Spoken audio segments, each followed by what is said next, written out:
Greetings fellas, this is the part 7, of What If Female Deku, Ascend Beyond Human Limitation, Chapter 39, Possessions. Okay. I think everything is up and running now. I have some stuff to discuss.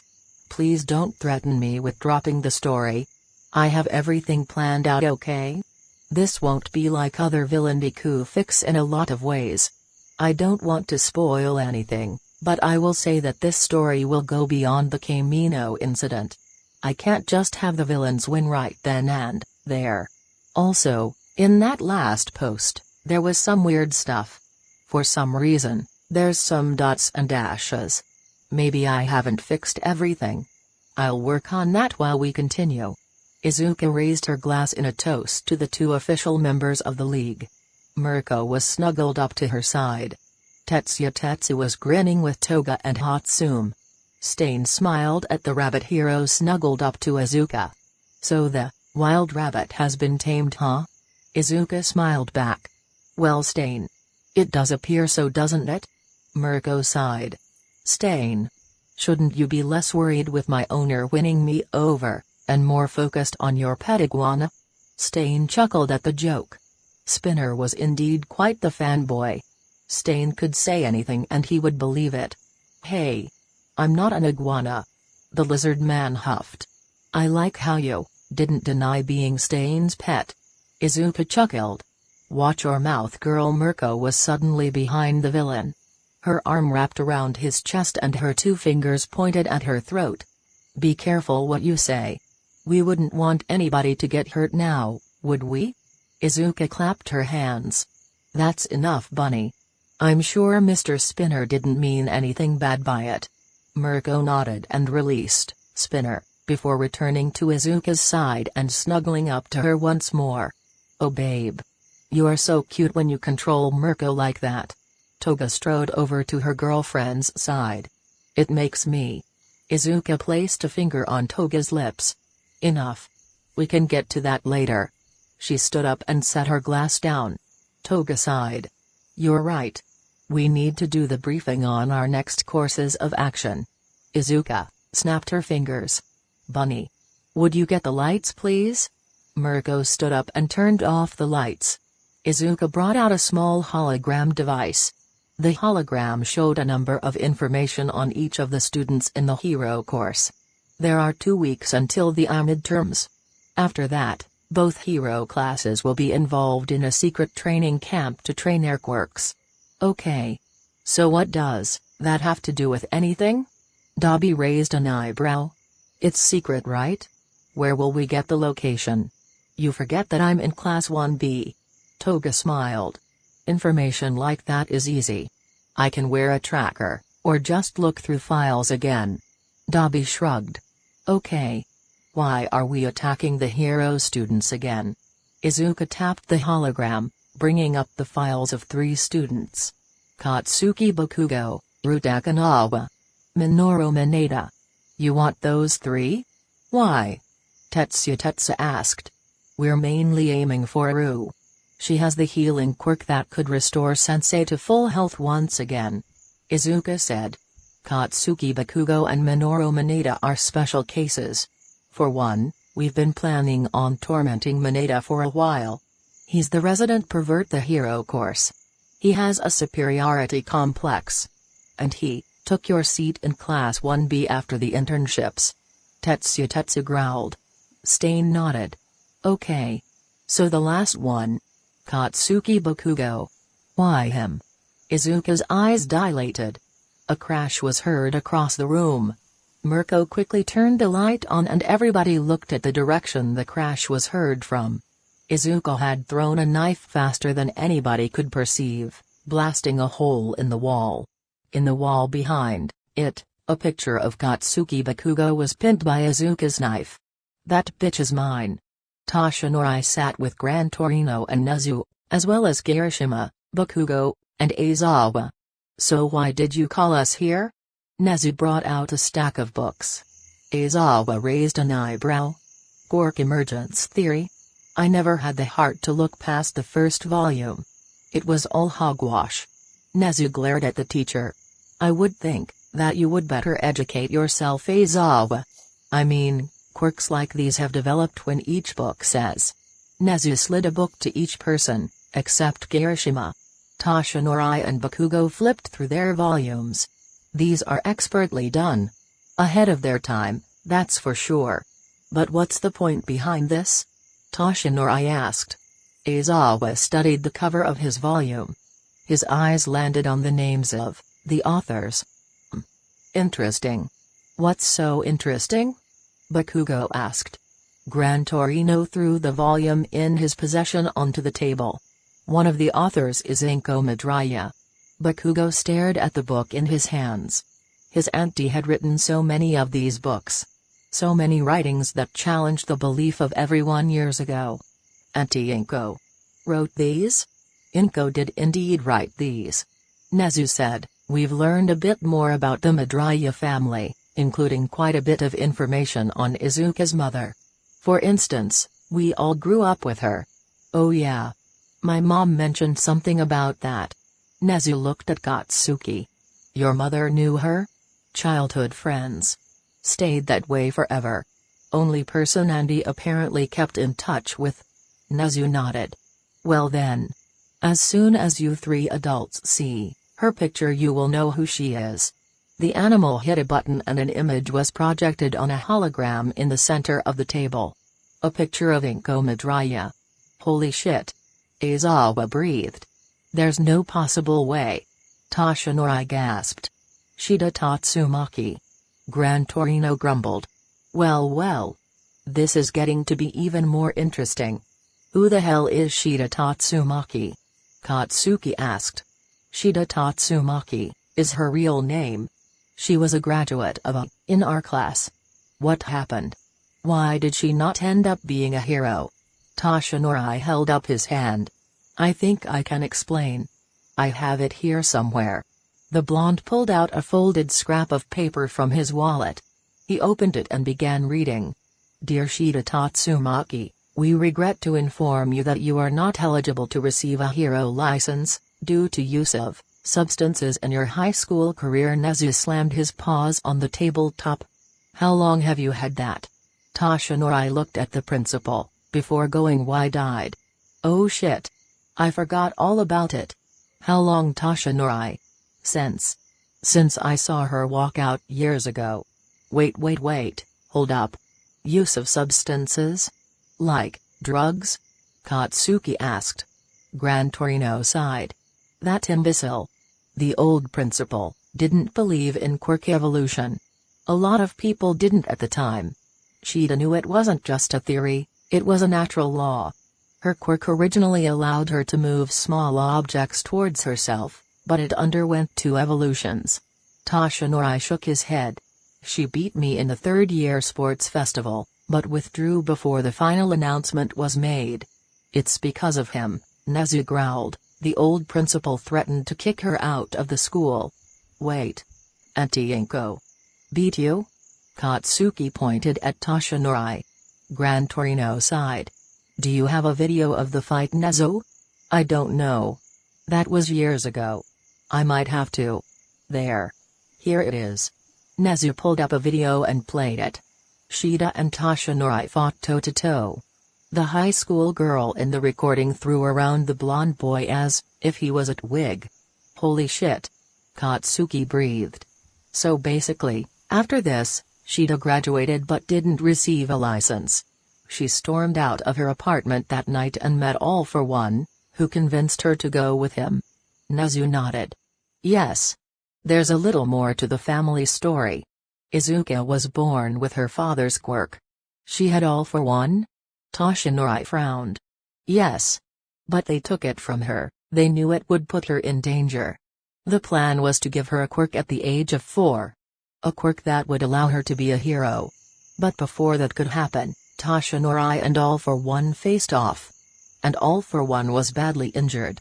Gran Torino said. Nice job, Toshinori. Aizawa chuckled. You fucked this girl's life up 6 ways to Sunday. The blonde was horrified. What have I done? Is there any way to save her now? Should I even try? Should I let her kill me? Nezu shook his head. Don't say such things. You're right. I'm sorry. Anyways. That's about it. Everything we know about the Midoriya family. Are there any questions? I have my questions, but I believe that you don't know any more than I do. Aizawa said. Nezu nodded. Okay then, meeting adjourned. Hawks sat on the edge of a rooftop, his proud red wings fanned out behind him. Hawks loved the city air. He could sit like this all day. His wings ruffled just perfectly whenever a breeze passed by. It was heaven. A chuckle snapped him out of his trance. Damn. Do you really do that when you're bored? Mirko walked up to the hero wearing her new suit. It was the same as her villain suit, but instead of black, it was the color of her older suit. She wore gloves that covered up to her elbow. What are you? Holy shit. What's with the look? Hawks squawked. Mirko chuckled. That look on your face was priceless. I started getting tired of advertising my body. You got a problem? The hero shook his head. Not at all. Is that where you've been for the past 2 weeks? Mirko shook her head. No. I was doing an internship with a student. We trained for the entire 2 weeks. Hand-to-hand combat. That explains the notches in your ear. Yup. Hawks noticed the black collar around Mirko's neck. What is don't touch? Mirko slapped the hero's hand away from her collar. Sorry. It's important. A gift from the intern. Ah. Well then, I'm sorry for wondering. You wanna go stop some crimes together, today? The rabbit hero asked. Sure. Why not? I could use the company. The two heroes leapt off of the rooftop and began patrolling the city. Nezu stood in his office. He had finally gotten the meeting done with. The animal took a deep breath and exhaled. Shida was important to him. He would be having words with Toshinori about the diploma note. The blonde knew about their friendship. Why would he keep that to himself? The rodent took another deep breath. And what would cause her to go with All for One? Did he force her into it? Nezu thought about Izuka's childhood situation. No. If he did, she wouldn't want anything to do with her daughter. The rodent walked over to a small bookcase that was next to the door. On one of the shelves was a picture frame, displaying an image of Inko and Nezu from before graduation. Both of them were smiling. It was one of the happiest days of Nezu's life. The day he finally opened up. Flashback. Nezu stepped into the white halls of a. His vision flashed to the walls of his prison. They were the same sheen of white as these walls. A girl with green hair walked past. She noticed Nezu stopped and turned around to meet him. Hey. Are you okay? The animal looked up into the beautiful face of Shida Tatsumaki. I'm fine. An animal with a quirk. How interesting. Shida said. I'm Shida. Shida Tatsumaki, what's your name? My name? Nezu asked. I don't know. You don't have a name? The girl asked. How about Nezu? Nezu? Yay. It means mouse. And that's kinda what you look like. Nezu? I like it. Nezu smiled. I guess I'm Nezu. It's nice to meet you, Nezu. How did you know that I was an animal with a quirk? Nezu asked. Well. You don't seem to like being around people that much. I can tell that by how nervous you were with me. You could be a man with some type of animal quirk, but I can't help but notice that you seem to take in everything around you. Your eyes are searching every nook and cranny as you walk. That suggests a mental quirk. And you can't have an animal quirk and a mental quirk. Nezu looked at the girl surprised. You're really smart. I don't think I've ever met anybody who's analyzed me like that before. Shida chuckled. What class are you in, Nezu? Class 1A. Oh really? I'm in there too. Come on, Mr. Torino doesn't like it when people are late for class. Nezu was yanked down the hallway by the green-haired girl. It felt strangely nice. Flashback. In Nezu sighed at the memory and turned the picture frame around. On the back, there was a tiny black envelope. The animal opened it and dropped its contents onto his paw. A small silver charm in the shape of a schoolgirl glinted in the light of the room.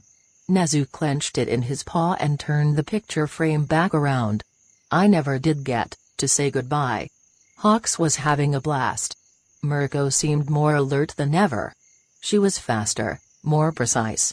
If we keep it up, we'll be able to arrest all the villains in the city before the evening. Mirko laughed as she leapt over the rooftops. Wouldn't have it any other way. The two heard a scream coming from a street not far from them. Hawks flashed a smile to the rabbit hero. Race you. The two arrived on the scene at the same time. A villain with tentacle fingers was kidnapping a woman from the sidewalk. I'll take care of this. Hawks rushed forward with a feather blade in his hands. He dodged a few tentacles as the villain defended himself. But one nicked his shoulder. Apparently, the tentacles must have some paralyzing effect, because Hawks lost control of his muscles and fell flat on his face. Ow! The villain growled and approached the paralyzed hero. Well. Hawks. I could kill you right now. To think that such a strong hero was defeated by me. Hey calamari.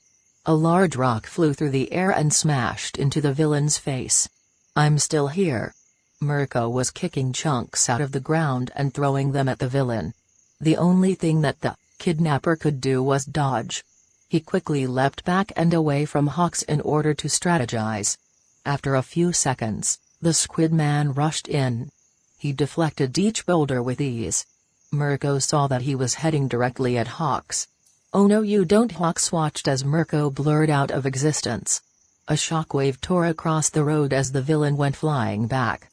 Mirko stood with her foot outstretched. Not to my friend you don't. Nezu paced down the streets of Mujutafu, heading for a specific house. The Bakugo household was very nice. Nezu was happy that Katsuki had grown up in such a beautiful neighborhood. He knocked on the door of the house, and it opened to reveal a woman with explosive blonde hair. Hello? Who are you? Hello? Yes. I am Principal Nezu. Nezu? Oh my goodness, I am so sorry. Mitsuki Bakugo bowed. What can I do for you? I was wondering if you might direct me to the Midoriya home? Mitsuki stared at the rodent. This is about her, isn't it? Shida. Nezu nodded. She had something that meant a lot to us. I think that I would like it now that she is gone. Mitsuki nodded. Okay then. Let me get some shoes, and I'll show you to the apartment. 5 minutes later, the two were at the apartment complex. Mitsuki followed Nezu into the living space of the Midoriyas. It was the same as it had always been. Inko's room. Nezu muttered, finding the door to his friend's bedroom. He opened the door and stepped inside. The room was fairly normal. A desk, a bookshelf, a bed. Nezu looked at everything and nodded, before walking over to the desk. On the working space was a picture frame displaying the same picture that Nezu had. Mitsuki smiled. She talked about you a lot, you know. Nezu nodded. I know. The rodent took the picture frame in his hands and turned it around, taking off the small black envelope. What is that? Mitsuki raised an eyebrow. Nezu smiled warmly as he dumped the familiar silver necklace out into his open paw. It's a memory. The rodent reached into his paw and withdrew the charm of the schoolgirl. He threaded it onto the silver filament of the necklace, right next to the tiny silver likeness of himself. I'm so sorry. The rodent said as he clipped the necklace around his neck. I never knew. Chapter 40, Say Yes to Compress. Hawks watched Mirko kick the villain they were fighting into a wall faster than the speed of sound. A sonic boom sounded soon after. Two villains hopped out of the kidnapper's vehicle and charged. Mirko beat them away as well. Are you okay, Hawks? I'm fine. The paralyzing agent is wearing off. Hawks slowly got to his feet. What the hell happened to you? What do you mean? Mirko smiled. The main villain leapt at them. I've got you now. Hawks dodged out of the way. Mirko stood still, as tentacles flew towards her. The rabbit hero was lashed by several of the appendages. The villain grinned. Now you're mine. Mirko grabbed the tentacles and grinned. Sorry buddy. But how? The villain screeched. You shouldn't be able to move. Mirko chuckled and pulled the villain towards her. Her face brushed up against his ear. Come now. Patchwork Bunny uses stuff that's so much stronger. The villain shuddered. But you haven't. I have. Mirko whipped the villain around and hurled him into the air. In an instant, she was above him, her foot raised. Lunafall. The villain barely managed to wrap himself in tentacles in time. The kick hit him in the chest, sending him flying down into the street below. The ground became a crater as the villain was rendered unconscious. Damn. Hold back. You could have killed him. Hawks cried. Mirko grinned. He was fine. Now for the other two. The two remaining villains were sweating profusely. One shouted a battle cry and rushed forward, wind wrapping itself around his form. Huh. Wind manipulation. Mirko leapt backwards as the villain threw a blast of air at her. Useful quirk, isn't it? Mirko landed on one hand. Arching her back, she smoothly curled onto her feet. Well? How long can you keep it up? Mirko smiled. Your quirk consumes oxygen in your bloodstream. I can see you breathing harder. The villain cut his quirk off and pulled out a knife. The other villain ran in, small boxes of light glittering around them. Hawks watched as the villain disappeared. Mirko grinned and stepped to the side. In a flash of light, the villain appeared behind her. Some sort of teleportation. The hero said as the villain's fist sailed past her. Seems like it's light-based, but it reminds me of when a computer screen glitches. The hero cartwheeled as the wind manipulator stabbed forward. His attack passed by harmlessly. Mirko grabbed the man's wrist and twisted. He screamed and dropped the knife. Mirko caught it and threw it at an empty space. The teleporting villain appeared in the spot she threw the knife. The weapon embedded itself in their leg. The villain grunted and fell to their knee. The wind manipulator jumped back and righted his wrist. He was once again surrounded by wind as he rushed into fight. Mirko dodged out of the way as the man struck with power that sent shockwaves through the air. Hawks noticed she looked bored. Seriously? Just pass out already? Mirko grumbled. The villain shouted and threw another punch. Mirko caught it with one hand. Good night. Mirko hit the man on his shoulder, knocking him out. The other villain pulled the knife out of their leg and teleported behind the rabbit hero. Mirko kicked her leg back, sending the villain flying into a wall and knocking them out, and that's a wrap. Mirko grinned, pulling out some capture cuffs. She quickly cuffed the villains and brought them to Hawks. Let's get these guys to the station. Aren't you gonna talk to the press? Screw the press. We swore to keep the peace, not keep the press happy. Hawks stared at Mirko. What the hell happened to you? You always want people to notice you. Yeah. I had a wake-up call. Hawks shook his head. Okay. Well, I guess we should get these guys taken care of then. You tell me later. Mirko nodded. Sure? Izuka breathed in the German air. I always did love Berlin. It's a shame that we don't have more business to do here. I know, right? Toga smiled.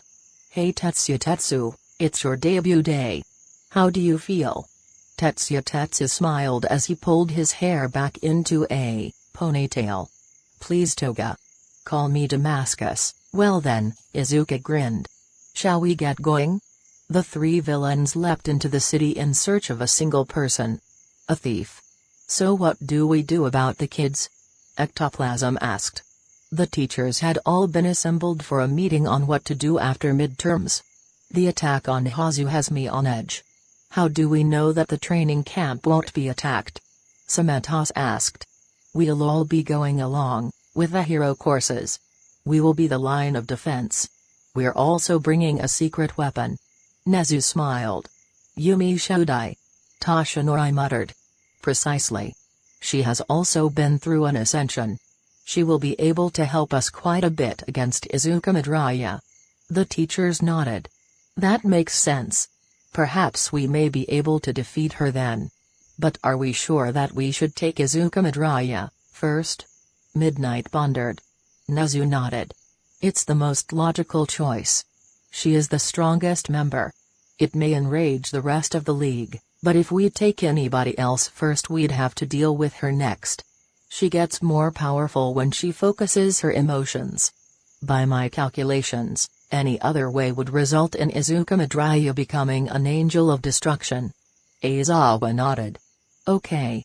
Should we bring the 3 along as well? Nezu nodded. That would be ideal. They'd give us another edge against the villains if they attacked. I'll let them know. Snipe nodded. Is there anybody else we should bring along? We got in contact with Endeavor and Best Jeanist, as well as Edshot. They're in. We'll also be bringing in Mirko and Hawks. They'll help quite a bit. So 6 of the top 10 heroes working together. Ectoplasm muttered. Nezu nodded.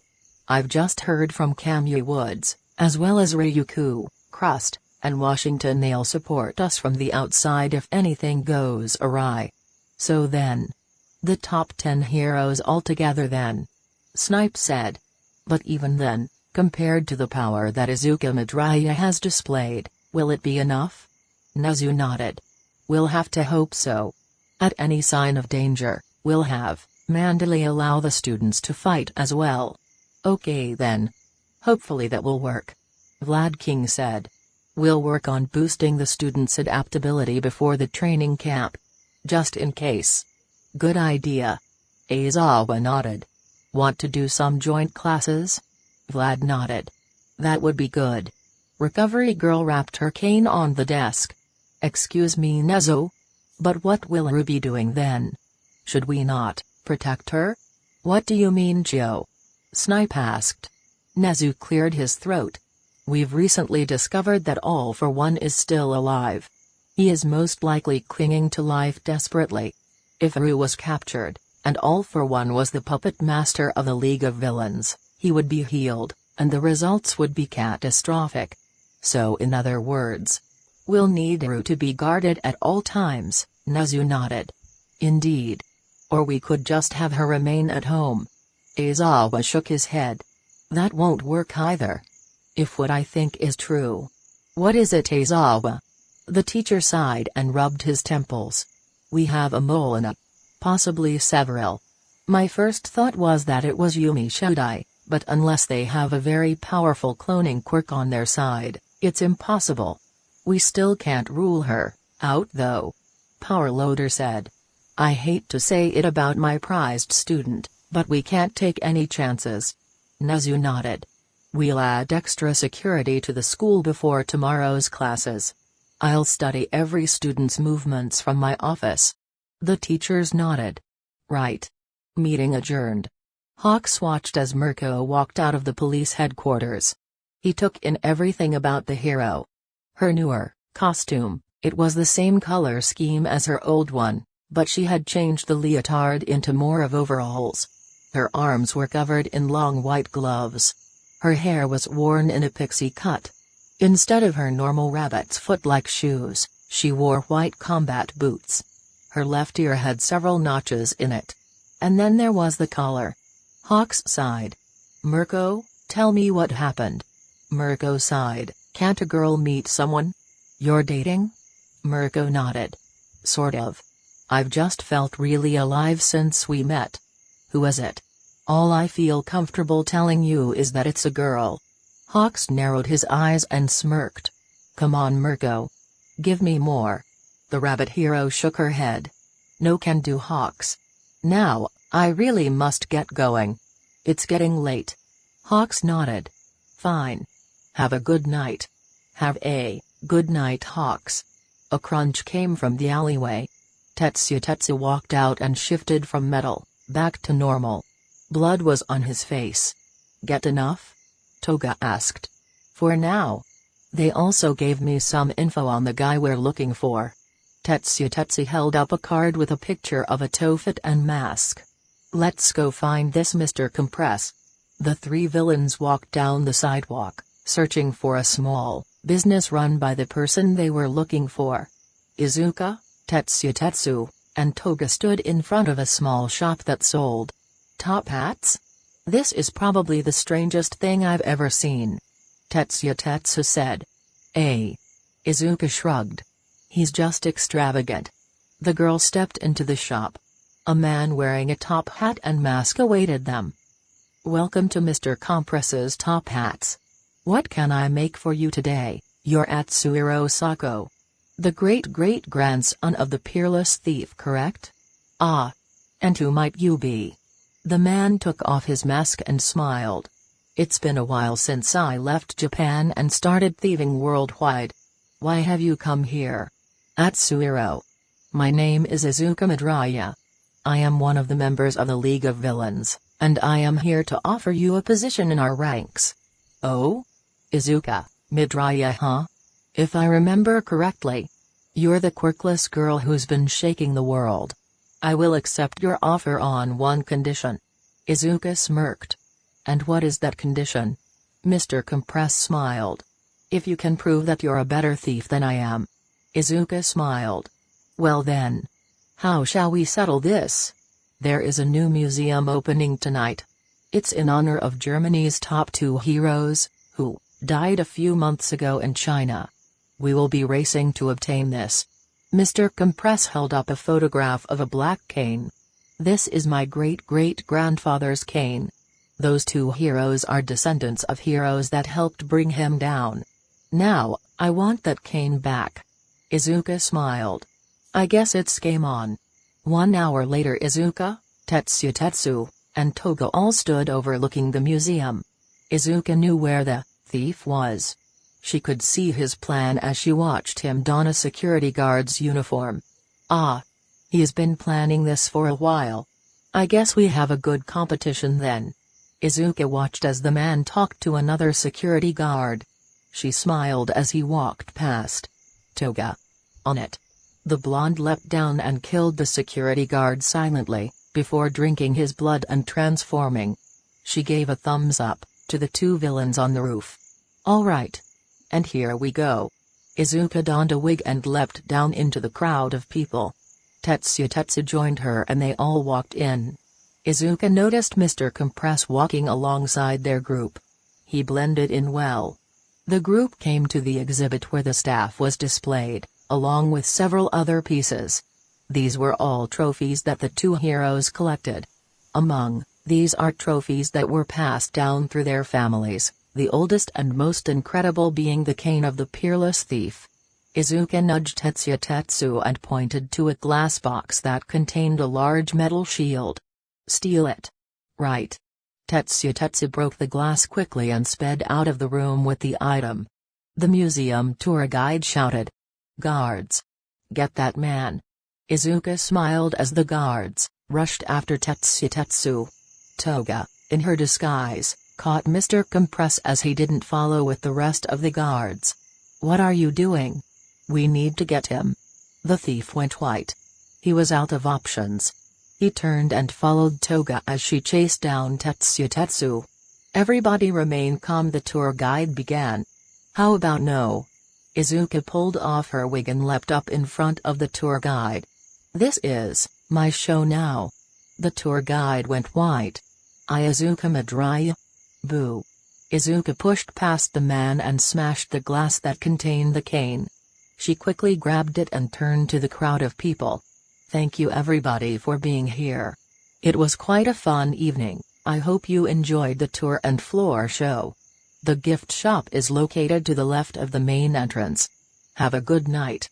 Izuka leapt out of the room, leaving the crowd in a panic. Meanwhile, Tetsu ditched the shield and escaped the museum. Toga shouted that she would continue chasing him down, and that everybody else should go take care of the civilians. Atsuhiro shuddered as the security guard ran past, whispering something only to him. It was fun playing with you, Mr. Compress. The thief turned white as he saw the security guard run away, before melting into the form of a blonde girl. You guys go. I'll follow the criminal as well. Atsuhiro ran away from the museum. He returned to his shop and found the 3 teenagers he had challenged sitting back. Well then. Will you come with us then? A squeal of joy from Mirko as a purple portal opened, and Izuka stepped through, along with Tetsu, Toga, and Mr. Compress. Miss Izuka. Mirko leapt into Izuka's arms. The girl caught her and gave her a kiss. Hello bunny. So I see the mission was a success? Dobby grumbled. Yes. Everybody say hello to Mr. Compress. He is the great-great-grandson of the peerless thief. Magn stood up and shook the new member's hand. Good to have you on board. Mr. Compress. You should have told me that Magn was here. The most marvelous young lady I have ever met. Magn chuckled. Oh stop it you. Toga looked back and forth between the two members of the league. You two know each other? I met Magn a couple of years ago in Spain. She helped me pull off a heist by taking out a man who had cornered me. I only got to speak with her for a moment, and I never did say thank you. Magn blushed. Oh. Well, it wasn't really anything important. Is this gonna be a problem with them? Dobby sighed. Relationships are permitted within the league, so they're fine. Mirko let out a happy hum as Izuka began carrying her to her room. Now. It has been a long day. I haven't had a fun night in a while. So Tetsu, Toga. Come on. Toga purred and grabbed Tetsu by the wrist, before pulling him into Izuka's room. Izuka smiled and winked, carrying the rabbit hero in her arms. She stepped into her bedroom and closed the door. Dobby sighed. Come on. How come I can't get anybody, but Izuka gets like an entire harem? Chapter 41, Preparations. Hatsum grinned as she spliced wires in a pinch. I really do have to thank her. This is an incredible power. I'll have to thank Mr. All, for one too. Hatsum finished with the wires and closed the panel on her robot. It beeped and whirred happily. Day 223. The power I have been given makes these jobs essential. Number 389 is functioning at maximum capacity. The door to the private studio opened, and Izuka walked in. Hey. You working with Tesla coil? Hatsum nodded. It really is an impressive power. I have to make sure to wear the gauntlets when I'm using it though. Izuka nodded. Well. Sensei is giving the midterms tomorrow. He wanted to see us before that happened. Alright. So are we gonna talk to him in his office? Izuka nodded. He asked me to get you a little while ago. Hatsum smiled and tapped her robot on its lens. The tiny companion whistled and hopped up onto her shoulder. Let's go. So what do you think we're gonna do in the midterms? Toga fake smiled as Mineta asked that question. It was a free period today, so they had gone to the school library. Mineta sat next to her with his arm around her waist.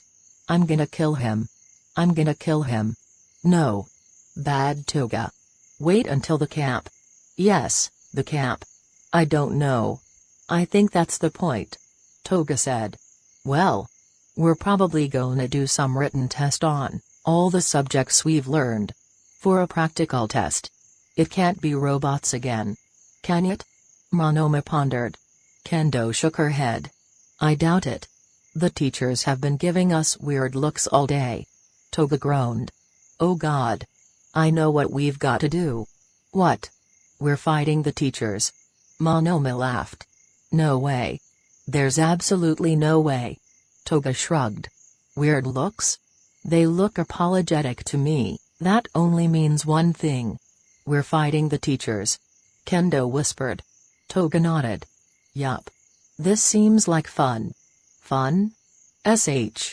Monoma bowed in apology to everybody else in the library. Fun? We're gonna have to go up against Vlad-sensei. Toga grinned. I know. It sounds fun. Izuka stepped into Power Loader's office with Hatsum. The hero looked at them. Good. You're here. Now we can get on to what I called you here for. Izuka nodded, as did Hatsum. Okay, first things first. Are you guys ready for the test? Yes. I'm ready for whatever we have to do. Izuka said confidently. Hatsum grinned. This'll be a piece of cake. Power Loader smiled. Okay. Let me tell you what's gonna go down. Izuka stopped the teacher. But wouldn't that be cheating? Power Loader shook his head. Here's the thing. I've already passed you for the midterms. You've gone above and beyond with all of your work. You've even taught my employees a thing or two. That's not fair to everybody else, though I thought you might say that. Hatsum. The hero grinned. Your midterms are gonna be different. You already passed, because you're helping the teachers. How so? Power Loader pulled out a folder. Here is the midterms description for the hero course. It will be teachers versus students, except for 2 cases. It's us versus 2 students. Power Loader nodded. You 2 are on this level already, maybe even further. You'd ace the test in seconds, so there's no real reason to give it to you. What do you mean? The midterm for support is to build an EMP. Izuka sighed. Ah. I see. Power Loader nodded again. So, you're gonna be assistant teachers tomorrow? Izuka grinned. Oh, this'll be great. Okay. Last thing. Yumi, Nezu wants to see you in his office. Power Loader said. What? Why me? He didn't say, he just said that he wanted to see you. Izuka nodded and bid goodbye to Hatsum, before heading to the principal's office. Bakugo sighed as he leaned back. He had spent the weekend, tutoring Kaminari and the other losers. Mina actually had everything down, as did Kirishima. I've been doing some extra studying on my own time. Kirishima had told the class. Bakugo knew that he was getting private lessons from Nezu. Juyu-ode. I'm not good at this. Kaminari held his head.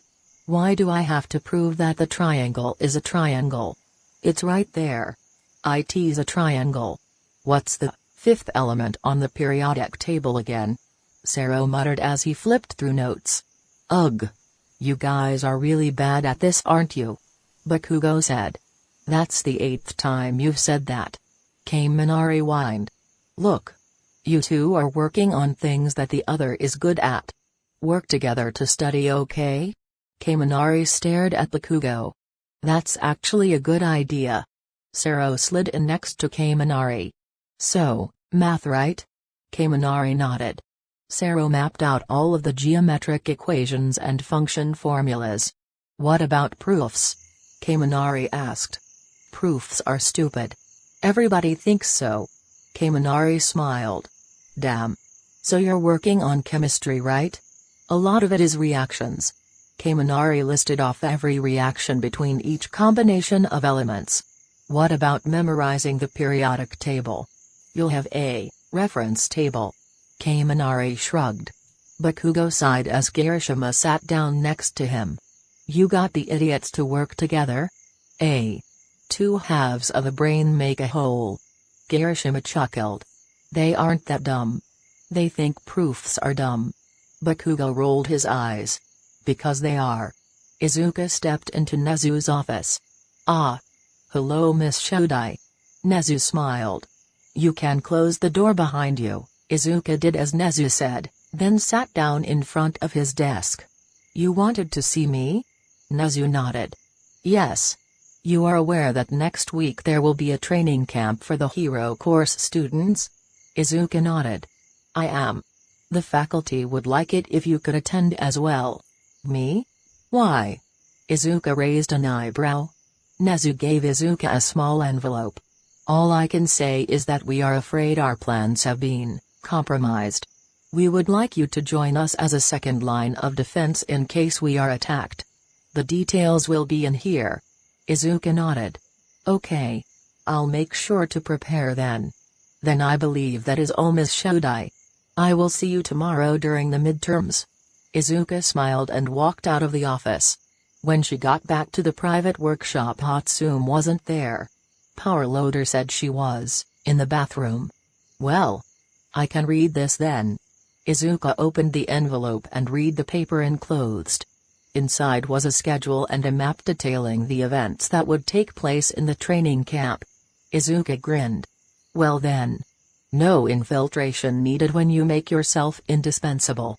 Kirishima sat down next to Bakugo in the lunch hall. Across from them sat Mina, Jiro, Tokoyami, Shido, Mineta, and Shinama Yuko. So, anybody know what's gonna happen during the midterms? Mina pondered. Yuko believes we're fighting the teachers. Mineta said. What? No. It makes sense. Bakugo said. What, would we just destroy more robots? That's not a great way to measure our skill. Fighting against us in person is a good idea. It'll also prepare us more for free-thinking villains. When you put it that way, it makes sense. Tokoyami said. Toga glared at the explosive blonde across from her. Speaking of villains. Everybody's heard about the students caught up in something in Hazo? It was you guys, right? Bakugo stopped eating. Where are you going with this? I want to know about the people you fought. I can tell you, babe. Mineta said smugly. I was there too. You were? So what were they like? They were weak. Not into it when it came to taking them down. Shut up, Grappist. We all had our asses handed to us and you know it. Bakugo wiped off his mouth. We faced 3 villains with the assistance of several high-ranking pro-heroes. It ended in a stalemate, but if it continued for longer, we would have lost. PSH. Please. There's nothing that they could do to Endeavor. I mean, Izuka Midoriya would be taken out in minutes. Mineta chuckled. I'm gonna do it. I'm gonna rip his head off and shove it up his ass. I'll kill him. As I recall, Izuka Midoriya's strength is the same as the support student that kicked my dad's shit in. Shito said. I don't think we could have beat them. Really? She's quirkless though. Do you remember nothing, Mineta? Tokoyami piped up. Izuka Midoriya stood up to the entire faculty here. You think Endeavor has a chance against someone who beat All Might? Mine aside. Honestly. Izuka Midoriya is probably one of the most terrifying villains ever. She wasn't always that way. Bakugo muttered. What was that? Shito asked. I said she wasn't always that way. Mineta glared at Bakugo. You knew her? How do we know that you aren't a villain? Considering she wants to kill me, I don't think I am a villain. You don't think? Shut up. Kirishima stood up. Mineta. You know absolutely nothing. You flaunt your position in the hero course as if it makes you invincible. You like to gain the respect of others. You believe that you are a god. You are not a god, Toshin or Ayagi. Kirishima blinked. What was that? Hey, you alright, Kiri? Jiro asked. Yeah. I'm fine. Just never mind. It's nothing. Kirishima sat back down. Like I was saying, Mineta. You aren't above everybody else. And what would you two know about that? You two have had everything handed to you. You two are strong. You tell everybody off. What do you know? Mineta growled. Mina glared at Mineta. She saw that Yuko was shaking a bit. I'll check up on her later. Mineta, lay off, okay? Why? I'm right, aren't I? Mineta smirked. You wanna know why, Mineta? Bakugo said quietly. It's because I turned Izuka Midoriya into a villain, and now I'm paying the price. Mineta stared at Bakugo. What is that supposed to mean? Izuka Midoriya was my best friend until the age of 4. She was declared quirkless, and I became her bully. Bakugo said. His face shadowed by guilt. Hey. It's alright. Kirishima said. Bakugo. It's okay. I told her. I told her to kill herself. Bakugo choked, before starting to sob. And now I'm being told that I might have to kill her. Well then. Mineta sat back. I say that it's the price you have to pay. Mineta. What? I'm just saying that, babe. You need to be quiet now. Toga said. Mineta looked at her and saw that she was shaking. Sorry. I forgot. Mineta said. Do you need some time? Toga nodded and stood up, before walking out of the cafeteria. Should somebody go check on her? Jiro wondered. She'll be fine. Mineta said. I'll go. Mina stood up and followed Toga out of the cafeteria. You okay? Kirishima asked Bakugo. I don't know. If I can kill her. Again. Bakugo mumbled. Jiro patted the blonde on the back. It won't come down to that, man. We won't let it. Bakugo nodded. Thanks, guys. Kirishima kissed Bakugo's cheek. Mineta gasped. You two are shut it, grappist. Jiro rolled her eyes. Gay. Mineta finished. Bakugo huffed. So what if we are? Nothing. It's just if you say weird I'll shove my foot up your ass. Kirishima said. And I'll have Dark Shadow rip you apart. Mineta squeaked and went back to eating his food. Bakugo wiped the tears from his eyes and smiled. Thanks, guys. Kirishima smiled back. We're here for you, okay? My power is born of feeling. Kirishima felt his arm tingle. The same feeling he had whenever he activated his quirk. He looked down and saw that it was fine. What is going on? The door to the private studio flew open. Toga rushed in. Izuka saw the girl running to her and disengaged her gauntlets, before catching her and wrapping her in a hug. Hey. Everything okay? Toga nodded. I just need to cool off. Mineta was bad-mouthing you and I almost killed him. Izuka smiled and kissed the girl passionately as the door opened yet again. Did Yuko come in here? Mina started, before seeing Izuka and Toga linked together. Oh. Hey. I forgot that you're a part of the group. Mina blushed. But wait. Then why lead Mineta on like that? To make sure he never acts like that again. Mina nodded. Okay. So then. How are you gonna do it? You'll see. Mina nodded. Then don't let me interrupt. You've still got time. I'll just go. Mina. Izuka said. Get your perky ass over here. Mina smiled, and closed the door, before walking over and kissing Toga. You two are so bad.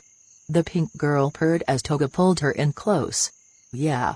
Izuka smirked. You've got no idea. Chapter 42, Self-Control. Okay everybody. Nezu said. In a little bit, we will make our entrance. Then the test will begin. The examiners all nodded. Each one was in their costume. Ectoplasm was fully suited up, as was Snipe. Izuka and Hatsum stood side by side, both with the gear they would take along with them. Hatsum carried a small suitcase. Her robot was perched on her shoulder. A white lab coat was worn over a high-tech suit. It was black, with pink lines running up the sides. Designed to disperse blunt force shock, it had been through a number of tests. Hatsum was taking this baby for its final test, today. Hatsum's hair was tied back, and on her face was a pair of black glasses. She looked like a real businesswoman. Izuka wore a bartender's outfit. Her fake blonde hair was tied back as well. She looked pretty average, except for the scar. Nezu walked out and addressed the hero students of both 1A and 1B. Izuka smiled. This'll be fun. Alright. Here we go. The group of faculty stepped out, led by Izuka and Hatsum. Both noticed a few of the boys ogling at their appearance. Nezu and Aizawa declared the pairings. Izuka and Mai would fight together against 5 students. Monoma, Mineta, Yaozu, Ida, and Ibara Shiozaki. You know, it's unfortunate that the teachers will be watching. We'll have to hold back a lot. This seems unfair. Monoma muttered. I have to agree with my compatriot in Class 1B. Tenya chopped. We have a huge advantage against our opponents. Aizawa chuckled. Honestly. You are so naive. What? We just want this to be a fair fight. Shiozaki said. Let me put it this way. Aizawa said. These two kicked your shit during the sports festival, and you think that they are at a disadvantage? Yaozu held her hand up. All due respect, Mr. Aizawa, we have grown since that time. Aizawa huffed. Then show me. You guys are up first. Izuka flashed a smile. See ya. Hatsum hopped onto her back, and the two sped off. Did we give them the weights? Ectoplasm sweat dropped. Wouldn't help these guys anyway. Let them go. Aizawa sighed. Sir. Are you certain that they aren't at Aminata? Shut up and get ready. Yes, sir. The group scurried away and got into position. Ready? Nezu began over the loudspeaker. Go.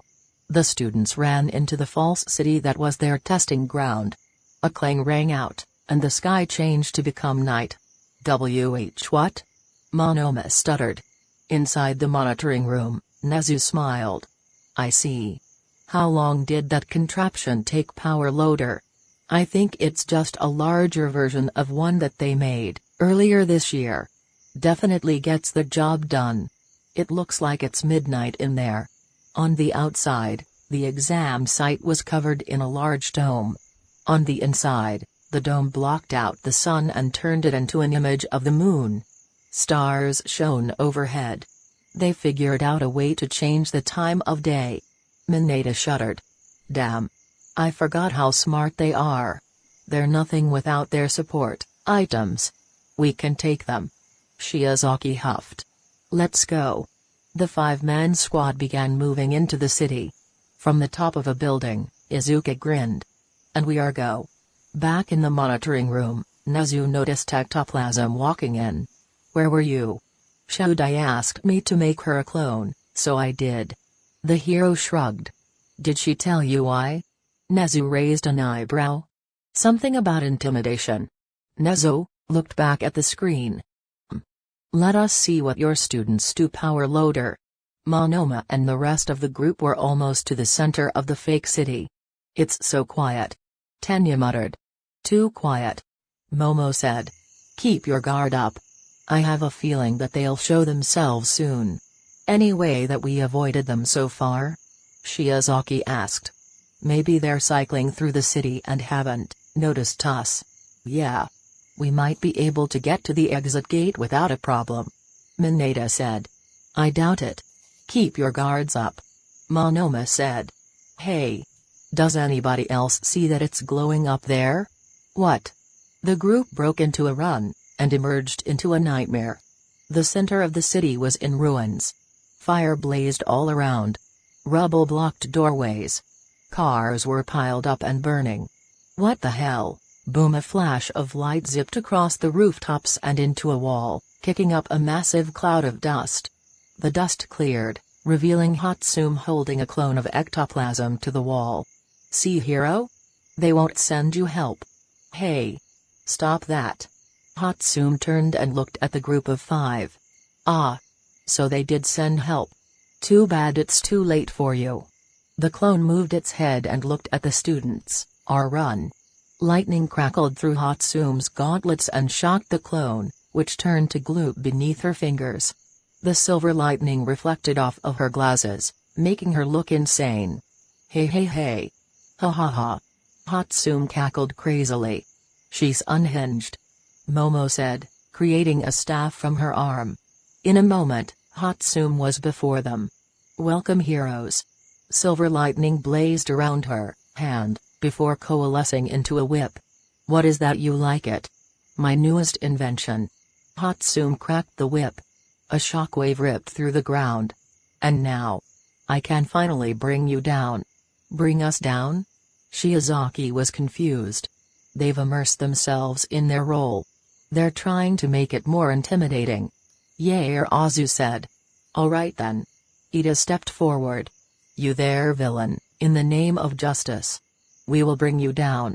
Hatsum grinned and cracked the whip again. Then come at me, heroes. Kirishima felt his whole body tingling.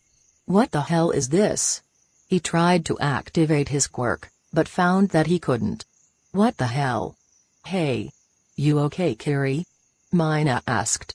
I'm fine, it's just. What is it? Mina went to his side. Are you okay? Do I need to get recovery, girl? Kirishima shook his head. No.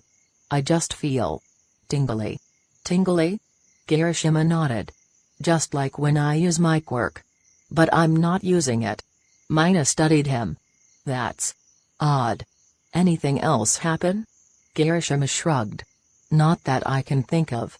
Mina nodded. Alright then. Just keep an eye on it, okay? Kirishima nodded. Will do. Mina walked back into the monitoring room. Kirishima sighed. A chain reaction. Kirishima shook his head. What is this? He ran into the boys' locker room and shut the door behind him. Before looking in the mirror. You've heard my theories on Quirk evolution. Kirishima looked in the mirror. His skin was flickering between normal and hardened. How was it that he wasn't straining? My theories are born from experience. WHO's there? Kirishima whipped around, as he felt a hand touch his shoulder. Nobody was behind him. It was a trick of the mind. Kirishima looked back at the mirror to see his body had stopped flickering. He still felt his skin buzzing. What is this? They have made themselves into intimidating villains. Nezu nodded at the screen. Although only Hatsum has shown herself. What does Shodai have planned for them? Cementos muttered. In the exam site, Shiozaki danced alongside Momo as they held off Hatsum. Yair Azu, you three go. We can hold her off. You can hold her off. But you still need to worry about me. A figure leapt off of a rooftop and landed in front of the remaining 3 students. Hello there. Monoma growled and rushed forward. I don't care who I fight. I'll win. Izuka chuckled and ducked as he punched. Ah. Your punches. So weak. Weak? Why you? Izuka spun around and kicked Monoma, sending him flying into Momo and Shiozaki. All 3 fell into a pile with an oaf. Izuka chuckled as she stretched her leg. That felt good. I love the feel of kicking heroes around. So therapeutic. Mineta shuddered. Tenya grabbed his shoulder. I have a plan for us to win. Only one of us needs to get to the gate. It's gonna be you. But the no buts, Mineta. You're the best option. Izuka pulled a small metal sphere from her pocket, which turned into a 6-foot metal staff. Hello? Are we gonna start this or what? Hatsum leapt back as a sheet of vines raced towards her. Shiozaki stood back up with Momo. You want a fight? Come get one. Momo and Shiozaki ran forward. Momo generated some steel plating on her arm as Izuka swung her staff. The weapon bounced off of the makeshift armor. Shiozaki spun around and summoned a wave of vines to ensnare the 2 villains. The lightning whip in Hatsum's hand became a sword, and she sliced through the vines. Izuka grabbed a particularly long one and tied it into a lasso, before hurling it at Monoma. The blonde boy dodged out of the way, before joining in the fight as well. Ready? Ida asked. For Ida picked Mineta up by the scruff of his costume and tossed him into the air, before pivoting on his left foot and twirling. Recipro burst. Ida's engines fired, and his kick hit Mineta. The midget had covered Ida's leg in his quirk before the kick, and the extra bounce gave him even more distance. Aw shit. Izuka sighed.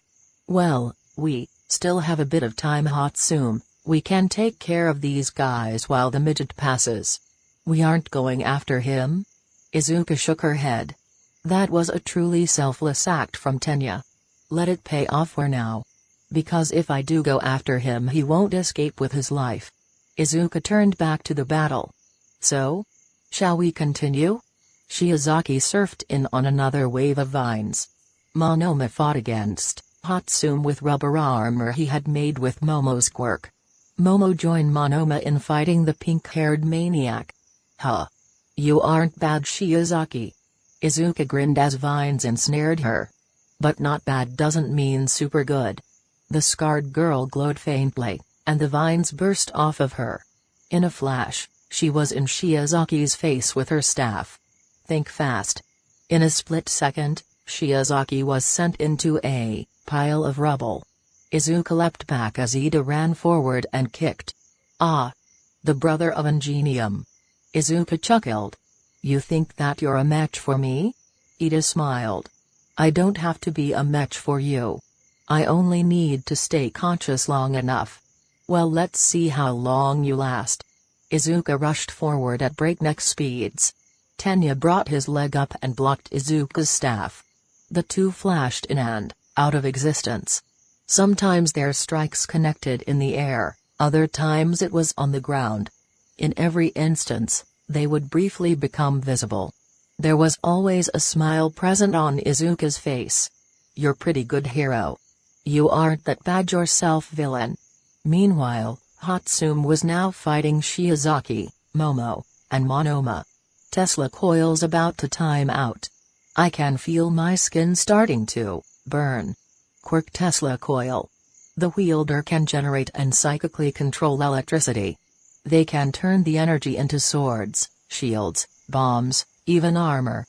The quirk has a heavy drawback that slowly burns the user as they channel it. Using the quirk for too long can result in serious electrical burns. Ouch! Hatsum switched to her gauntlets and began discharging silver electric pulses. Her attackers switched from attack to defense. Their only option was evasion. "Cheap trick, villain!"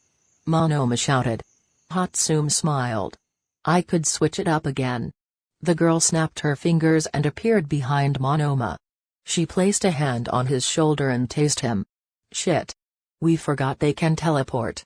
Momo shouted. Hatsum winked. "Oopsie daisy." With another snap, she appeared in midair. A bolt of lightning flew from her palm. She disappeared yet again. Momo and Shiozaki cartwheeled, spun, and rolled to avoid Hatsum's barrage of attacks. The pink-haired inventor grinned. "Come on, heroes. Give me a challenge." Mineta landed a block away from the escape gate. His right leg was broken. He began limping towards the gate. "I can make it." Mineta continued limping towards the gate. Unhindered by the loud sounds of battle coming from behind him, Izuka dodged a kick from Ida, who was beginning to slow down. "Getting tired?" "Never." Izuka swiped downward with her staff. Ida dodged, but Izuka had predicted that. She stabbed her staff into the ground and swung around it, kicking the hero student in the stomach. Hatsum was busy restraining Shiozaki's hair. She would swipe, and Hatsum would eject a square of metal before welding it around her vines. Eventually, Shiozaki was unable to fight. Momo pulled a blow dart gun out of her arm and brought it to her lips. A puff of air sent the dart inside, hurtling towards Hatsum. The girl was hit in the back of her right shoulder. She fell to the ground. "Just you and me now, Shodai. Can you beat me?" Izuka chuckled. "Well, you guys already passed. This is just for fun. Bring it, Yair-Azu." The raven-haired girl leapt at Izuka, who dodged and kicked her in the back. Yair-Azu went flying into a pile of rubble. She quickly recovered and pulled a bat from her arm. "Huh. That's pretty Doomsday Movie-like, don't you think?" Yair-Azu screamed and charged in. Izuka kicked the bat from her hands and threw the girl to the ground. "Give up, Yair-Azu." "Never." Yair-Azu pulled a metal staff from her arm and rushed in. Izuka countered with her hands and forearms. It was clear that Momo was more skilled with a staff. "Well, don't you think we should make this more interesting?" Izuka grinned. The scarred girl leapt back and kicked the bat that Yair-Azu had made into the air. She caught it in one hand, and was about to rush in, when the heroes pass. On to the next match. Izuka sighed. "I didn't think he'd make it out that fast." "Well, maybe we'll have a rematch someday, Yair-Azu."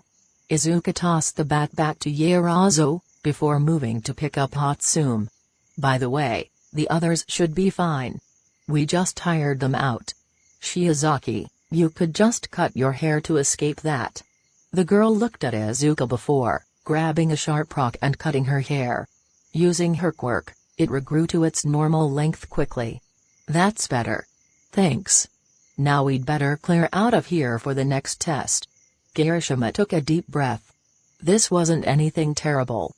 It was just him and Bakugo versus All Might. Nothing too big. He shouldn't worry. All Might was just a hero, not a god.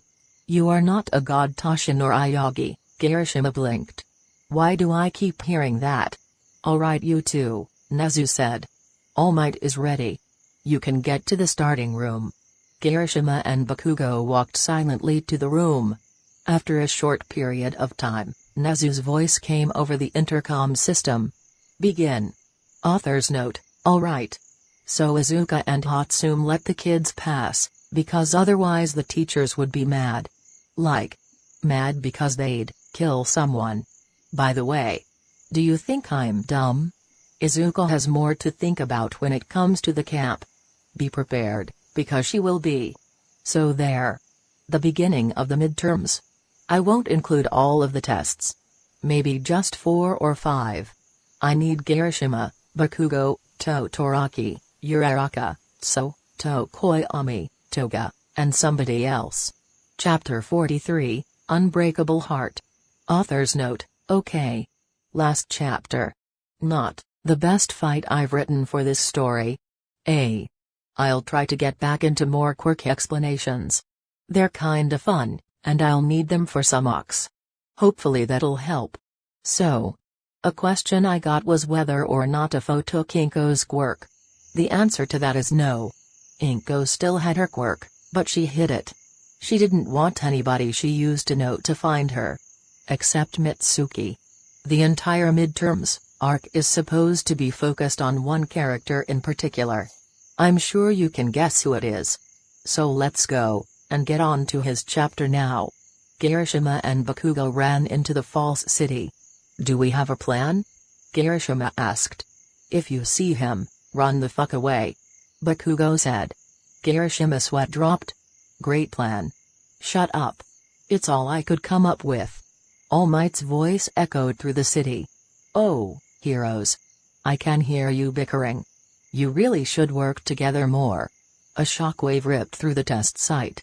A path was carved through the city by a single punch. Bakugo and Kirishima looked at the destruction wide-eyed.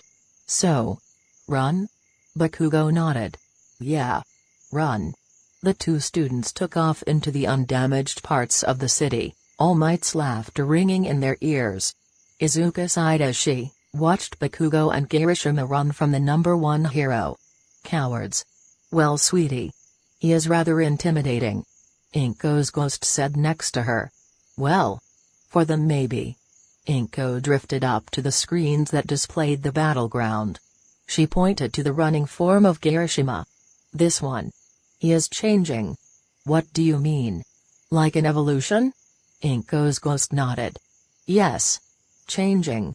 Kirishima ducked into an alleyway as he heard All Might speak. You can't run forever, heroes. Another shockwave ripped through the fake city, demolishing the area Kirishima and Bakugo had been moments earlier. Wind swept through the alleyway. The dust caused both students to cough. What can we do? Kirishima breathed. He is guarding the gate. You think you could take some hits? Kirishima looked up at Bakugo. The boy turned white at his face. Bakugo. I can't. Bakugo grabbed Kirishima's shoulders. Hey. Hey now. Are you okay? Kirishima felt tears coming to his eyes. My quirk. It's malfunctioning for some reason. Bakugo's eyes widened. Malfunctioning? Oh heroes. Shit. Move. A shockwave ripped across the city. Kirishima and Bakugo were thrown from their hiding spot. All Might stood at the end of the city, his eyes regarding them from several hundred meters away. There you are. Kirishima shuddered. Go Kiri. I'll hold him off. But Bakugo. Kirishima watched as Bakugo took off towards All Might. You get through the gate. Kirishima blinked tears out of his eyes, but stood up.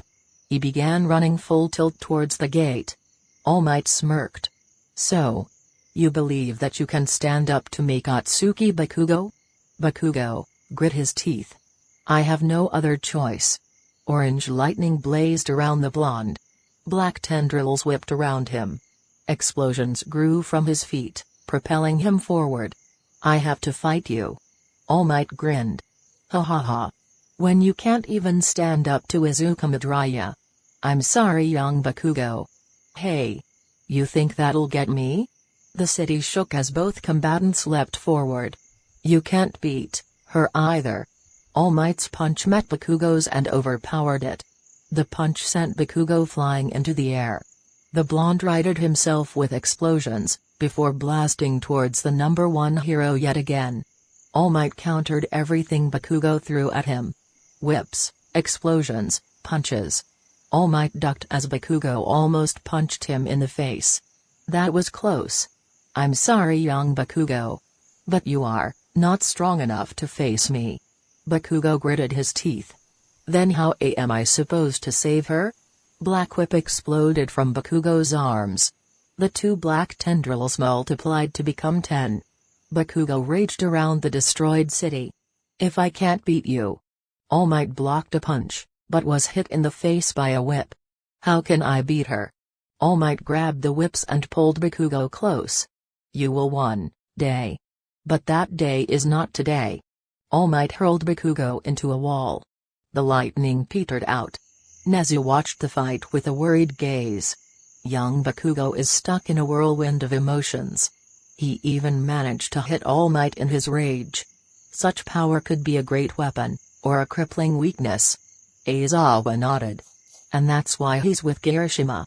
Both doubt themselves. And they both think highly of Toshinori. If Kirishima leaves, they pass. I wonder why they chose him. Midnight muttered. Certainly he would be better suited to face All Might with a hardening quirk. Sametas said. Kirishima ran towards the escape gate, when suddenly a crash came from behind him. The boy turned around to see All Might stalking towards an unconscious Bakugo. I said it already. Right now, you just don't compare to me. Kirishima shuddered as he watched All Might ready an attack. He was right there. One step, and it would be over. But All Might was about to kill Bakugo. You are not a god. Kirishima huffed. His eyes dilated as everything seemed to move slower. Meddling where you aren't needed. Kirishima dashed back to the fight. Apostrophe. Is the essence of being a hero, smash. Kirishima leapt between the two fighters and his arms hardened. All Might's punch hit him, and his arms cracked. Bakugo's eyes fluttered open. Kiri? Shhh. Kirishima shook. Blood dripped from his arm. It's okay. No. Kiri. Go. We can win if I can't do that. Kirishima smiled. I can't leave you behind. My power. Why? Why? We can win? Why can't you leave me behind? Because I love you. Is born of feeling. I love you, Katsuki. Kirishima smiled as tears dripped down his face. The pain was almost unbearable. He turned back to All Might. You are the world's greatest hero. All Might's eyes widened as the cracks in Kirishima's skin began mending. His body began bulging. You are a symbol of hope for all people. But there is one thing that you are not. All Might shuddered at the intense pressure that Kirishima gave off. You are not a god, All Might. Kirishima blasted forward. His arms hardened to the point of unbreakability. His muscles bulged so much that they began to rapidly grow off of him. Muscle fibers twisted out of his skin and around his arm, before hardening again. The redhead turned pink from the power he had just awakened. Nothing can break me now. Not anymore. All Might threw a Detroit smash at Kirishima, who caught his fist mid-swing. All Might. The symbol of peace was shocked as Kirishima pushed him back. I won't lose, All Might. Bakugo looked wide-eyed at Kirishima, who was going toe-to-toe with the symbol of peace and winning. Go, Katsuki. Get to the gate. Bakugo nodded and dashed towards the gate. All Might moved to intercept, but Kirishima caught him. We aren't done. Nezu clapped as Kirishima began fighting. He looked at the muscle fibers that grew and regrew with every attack. He's done it. A quirk evolution. The staff was a miss. They were all just staring dumbfoundedly at the screen as the fight continued. Izuka smirked as she watched Kirishima fight the symbol of peace. That's a lot like Muscular's quirk. It'll be interesting to fight against, that's for sure. Kirishima took a 100% punch to the chest and skidded back. I actually felt that one. The hardened flesh on his chest spiderweb cracked, but mended back together quickly. All Might gritted his teeth. He's undergone an evolution. A powerful one at that. These weights aren't making this any easier either. All Might threw another punch, which was blocked by Kirishima's arm. The boy whirled around and delivered a destructive uppercut that connected with All Might's stomach. The number 1 hero was thrown back. Then, the test bell rang. The heroes have passed. On to the next fight. Kirishima sighed, and his hardening wore off. The muscle fibers covering his limbs receded back into his arms and legs. All Might stood up and walked to his side. That was quite the display, young Kirishima. Excellent work. Kirishima grinned, before promptly passing out. Chio looked at the unconscious form of Kirishima. His body was undamaged. He was just exhausted. So. A Quirk evolution. Chio took a sample of Kirishima's blood and looked at it under a microscope. She then took another sample and put it into a large machine. She began typing something into her computer. 5 minutes later, the machine dinged, and her computer was flooded with information. Interesting. Izuka watched as Okiko and Todoroki stepped up to fight against 13. The space hero was in a newer suit, as her last one had been destroyed. Izuka noticed that Todoroki had changed up his costume. The boy originally wore a simple uniform. He would use his quirk to cover half of himself in ice. Izuka remembered, she had seen the design one of her classmates made. Now it seemed that Todoroki had put a lot more thought into his suit. It was similar in design to Endeavor's. Dark blue, with red lines running up it. On his back was a temperature monitoring device. Izuka helped in the making of it. One of the kids in support was having a hard time with the wiring. Izuka helped them learn how to splice wires better.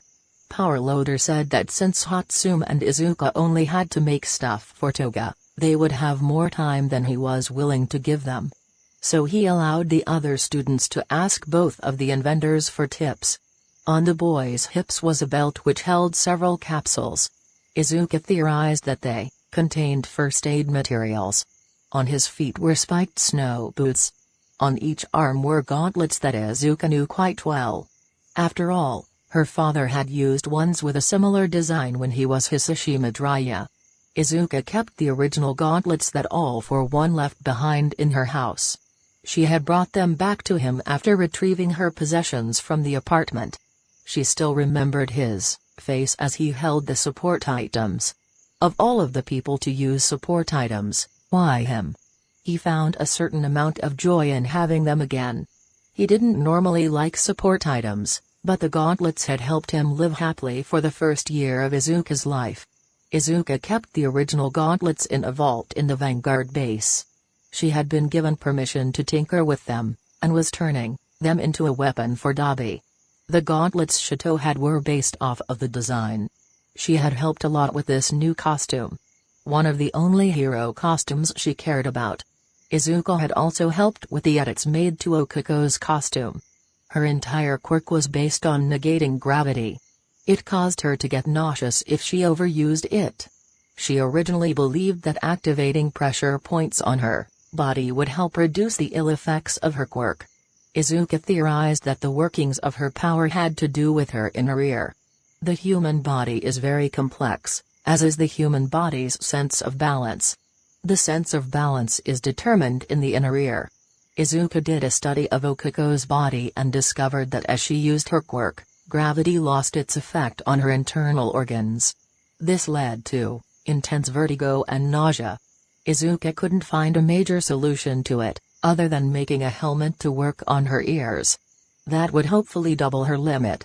On her wrists, Okiko had 2 launchers that would shoot lengths of steel cable. On her back was a mechanism that held the cable. Her suit was skin-tight. But she wore a light chest plate for some light defense. On her waist was a belt that held various tools, including an extendable staff that Izuka made specially for her. The design would allow her to adjust the weight with her quirk. It had an internal mechanism that would adjust to 7 weight settings, instead of just 2. The 2 students arrived at the gate. Nezu brought the microphone to his mouth. Begin. Author's note, alright. Shorter chapter. But, there's a longer note. I'm gonna describe Kirishima's evolved quirk, the idea behind it, and some other stuff. So here we are. Ijiro Kirishima quirk, before evolution, hardening, perfect defense. While Kirishima's newer quirk seems to be a lot like that of Muscular, it is not completely the same. Muscular has mental control over the muscle fibers in his body. He can grow them at will, and the result looks kinda disgusting. Kirishima's developments allow him to take blunt force and turn it into energy. The way his body uses that is a combination of concepts between Fat Gim's quirk and Muscular's. Basically, Kirishima takes the energy from hits and turns it into his own power. Instead of turning it into a single punch, the energy rapidly causes his muscles to grow, giving him the muscular effect. The energy also goes to heal any injuries that he has sustained. This can seem pretty OP. It kinda is. But there are downsides. For one, the energy that Kirishima uses only lasts for so long. When the energy he absorbs run out, his extra muscles degenerate. Kirishima's healing factor only works so fast, so really fast barrages of attacks will still cause damage. In the end, Kirishima's main problem is stamina, as it has been for the entire plot in canon. In the case of his fight against All Might, Kirishima was constantly taking hits from Toshinori, which boosted his power more and more. This is why Kirishima's quirk is the perfect defense.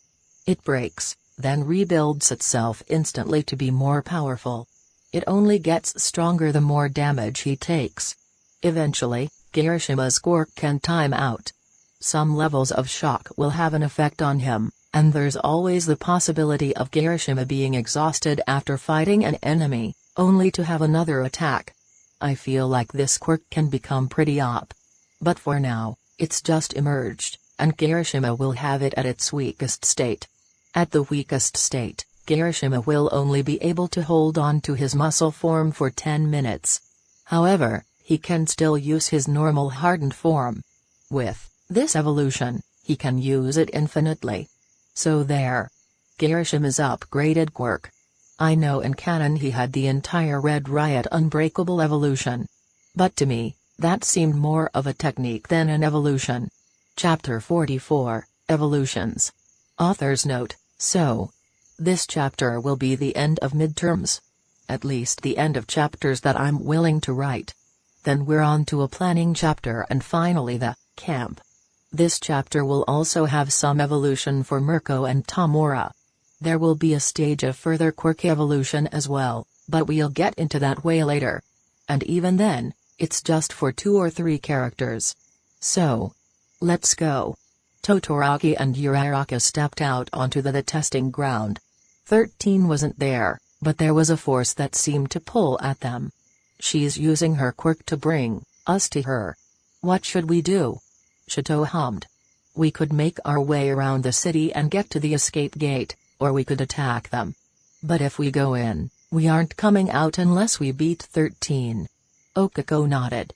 Okay then. 13 can also move around the city. That means we'll run into her eventually. Should we just stick together then? Okako gave a thumbs up. That would be the best plan. We can talk about ways to beat her as we keep going. The 2 students began navigating the testing ground. Kirishima's eyes fluttered open. He was in Recovery Girl's office. The nurse had a live stream of the tests playing. Recovery Girl? The nurse's chair whipped around. Chio leapt up and ran to his side. Kirishima. How are you feeling? Kirishima stretched. Like I got hit by a truck, but I didn't feel it. Chio chuckled. Great description. Do you remember what happened? Kirishima looked at his hand. He saw it shake slightly, and could feel it buzzing. I remember jumping in front of Bakugo, and then fighting against All Might. Holy shit. I fought against All Might. Chio bonked the boy on the head with her cane. Language. How did I survive? Chio smiled. Well. You pulled off what we've been waiting for. The nurse pulled out a clipboard and handed it to the redhead. "Congratulations, Ejiro.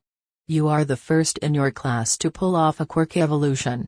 Kirishima stared at the clipboard in his hands. What? Izuka and Hatsum had returned to the private lab. There, they worked on a suit for Hatsum, before grabbing a snack and going to the rooftop. Sitting on the edge, their legs swinging off the side of the building, the two looked out over the campus. They could see every testing ground, and the main student area. Several students could be seen walking to their area. Izuka sighed and took a bite of her food. She was eating a sandwich. Nothing really incredible. Just a sandwich. A swoosh sounded behind her. "So, I hear that you two had some fun." Mirko stood on the rooftop with a grin plastered across her face. "Kick some hero course ass?" Izuka shrugged. "Had to go easy on em. They killed my mood." "That's a shame." Mirko sat down next to her owner. "But you got out early." Izuka smirked. "Yeah. Aren't you supposed to be on patrol right now?" Mirko purred. "I have the day off. Hawks wanted to go solo today, and I was lonely." Izuka wrapped her arm around the rabbit hero's waist and squeezed, causing Mirko to give a moan of pure bliss. "Please. I missed you." "You can't be this attached, Mirko." Izuka smiled. "It could come back to bite you in the ass." Mirko winked at her owner. "I don't care. My ass is made for being bitten." Izuka sighed. "So why did you warp up here to see us?" Mirko chuckled. "You really are smart, Miss Izuka. I need some new items." "Such as?" "I need a knife that's easy to hide, and a few other things. On top of that, I need you to analyze my DNA." "Why?" "I think I'm close to a breakthrough." The bunny smiled. "So an evolution then?" Mirko nodded. "I think so. My body's been buzzing all day." "All right. Let's go." Okiko felt the pull getting stronger. She was beginning to slide along the ground towards 13. "We're almost there," she said. Todoroki nodded. "Right. You ready?" "Ready as I'll ever be." The two kicked off of the ground and soared into the gravitational pull of 13's quirk.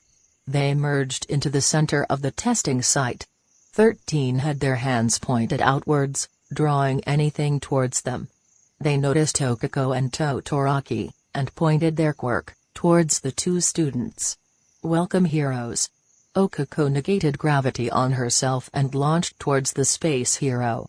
13's eyes went wide, and they deactivated their quirk. Okiko deactivated her quirk and landed on her feet in a fighting stance. "That's right. You can't kill me." 13 growled. "She's right. Damn it." A wave of ice swept towards the space hero. 13 leapt upwards as the ice covered the ground. "You can't get me that easily, heroes. All I need is a touch." Okiko leapt up and tapped her hand against the space hero. Her quirk took effect, and the hero stayed floating in midair. Quite interesting. Okiko shuddered as she saw Izuka flash in front of her eyes. The only person who had released her quirk, other than her. 13 spun around and outstretched a hand. Their glove opened up, and they were pulled away from the fight. "Thanks for the buff, hero." Okiko went wide-eyed. "No." Todoroki clenched his fist. His left gauntlet whirred. "I got this." Flamethrower. Out of Todoroki's hand came a concentrated jet of fire. It propelled him forward at the space hero. 13 pulled themselves out of the way. "Okiko. Release them." "But do it. Be ready with the capture cuffs." Okiko's eyes flashed. "I got it." Kirishima stared at the blood test results.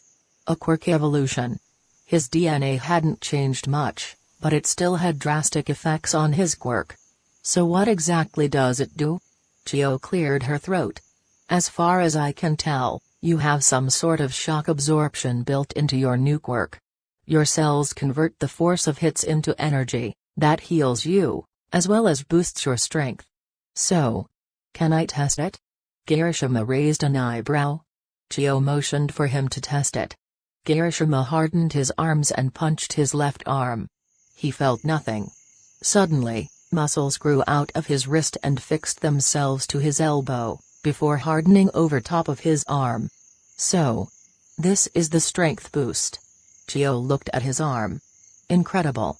Your muscles have rapidly grown to contain the energy and stabilize your arm, providing you with more attack power and an unbreakable defense.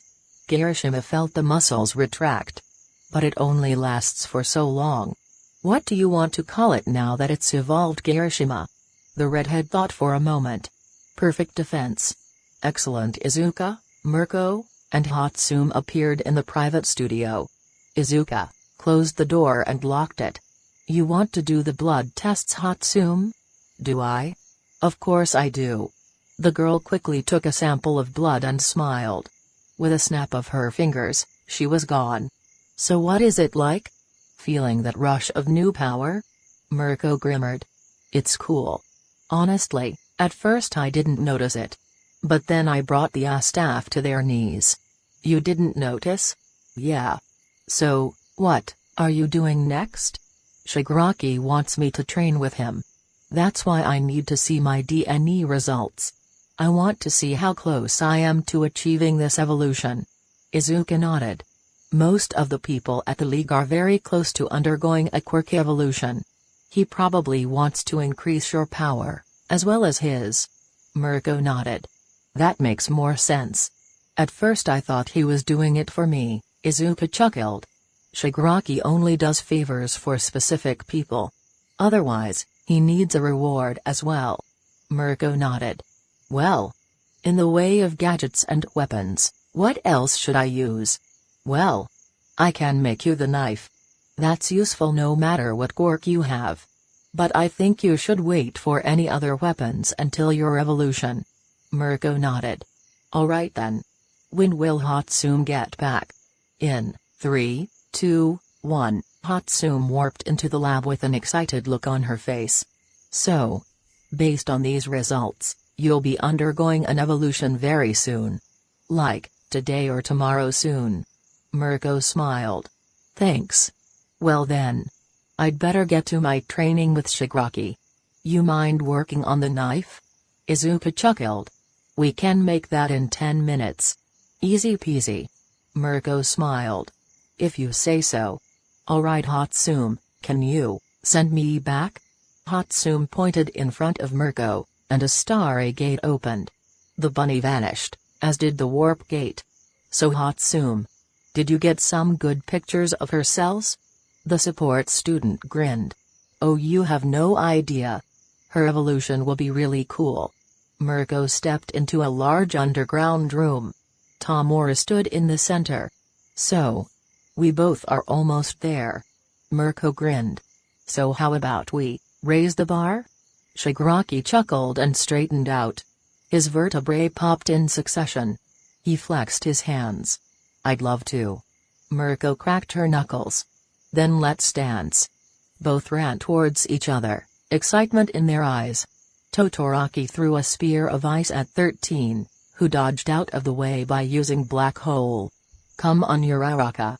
You've got this. Suddenly, 13 fell. The space hero landed in a clear space and was immediately wrapped in steel cable. Okuko stood with her arms outstretched. The mechanisms on her arm had worked perfectly. Todoroki smiled and walked over to the restrained hero. 13 spun around quickly, unwinding themselves from the steel cable. Todoroki fired several chunks of ice from his arm. 13 absorbed them all. They have such a powerful quirk, and they know how to use it. Okuko.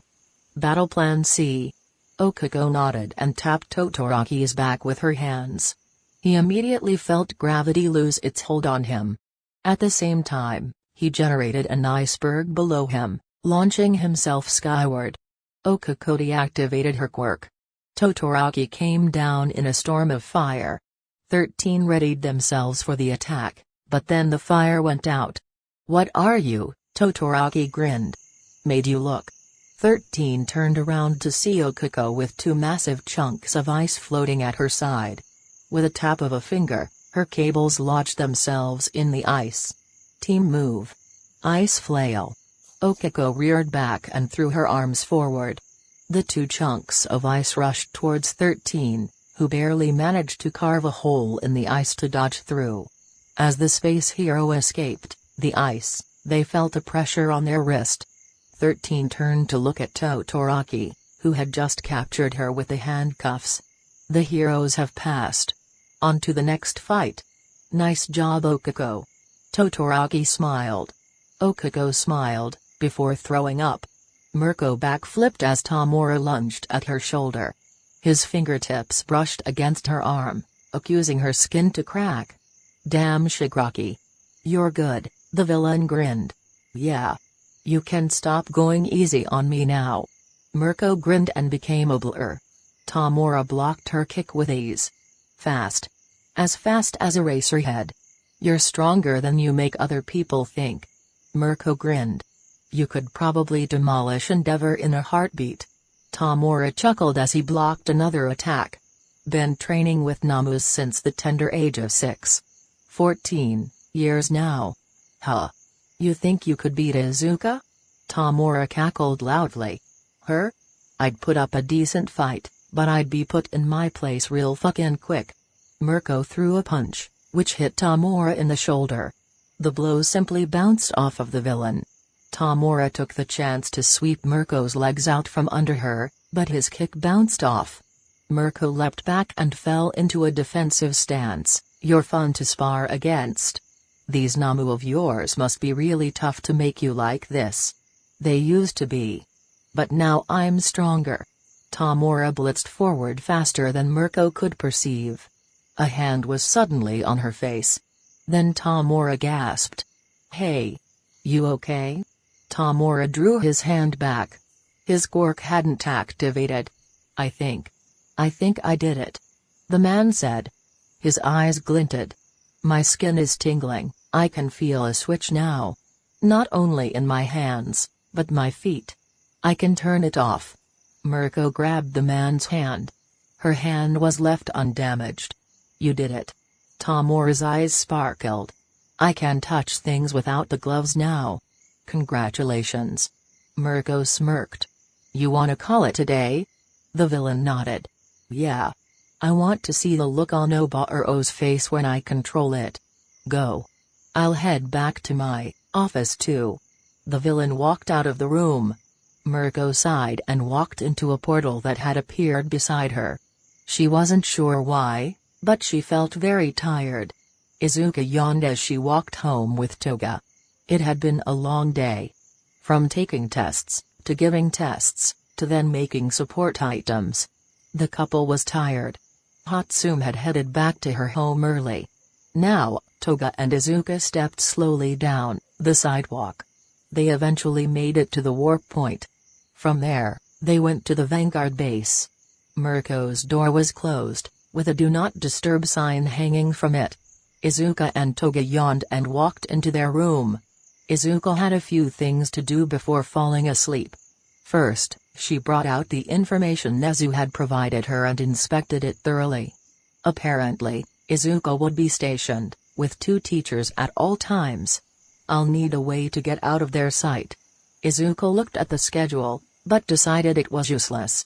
Nezu was getting suspicious, why else would he station her with 2 of the staff members? Izuka gave a tired yawn. Toga whined from the bed.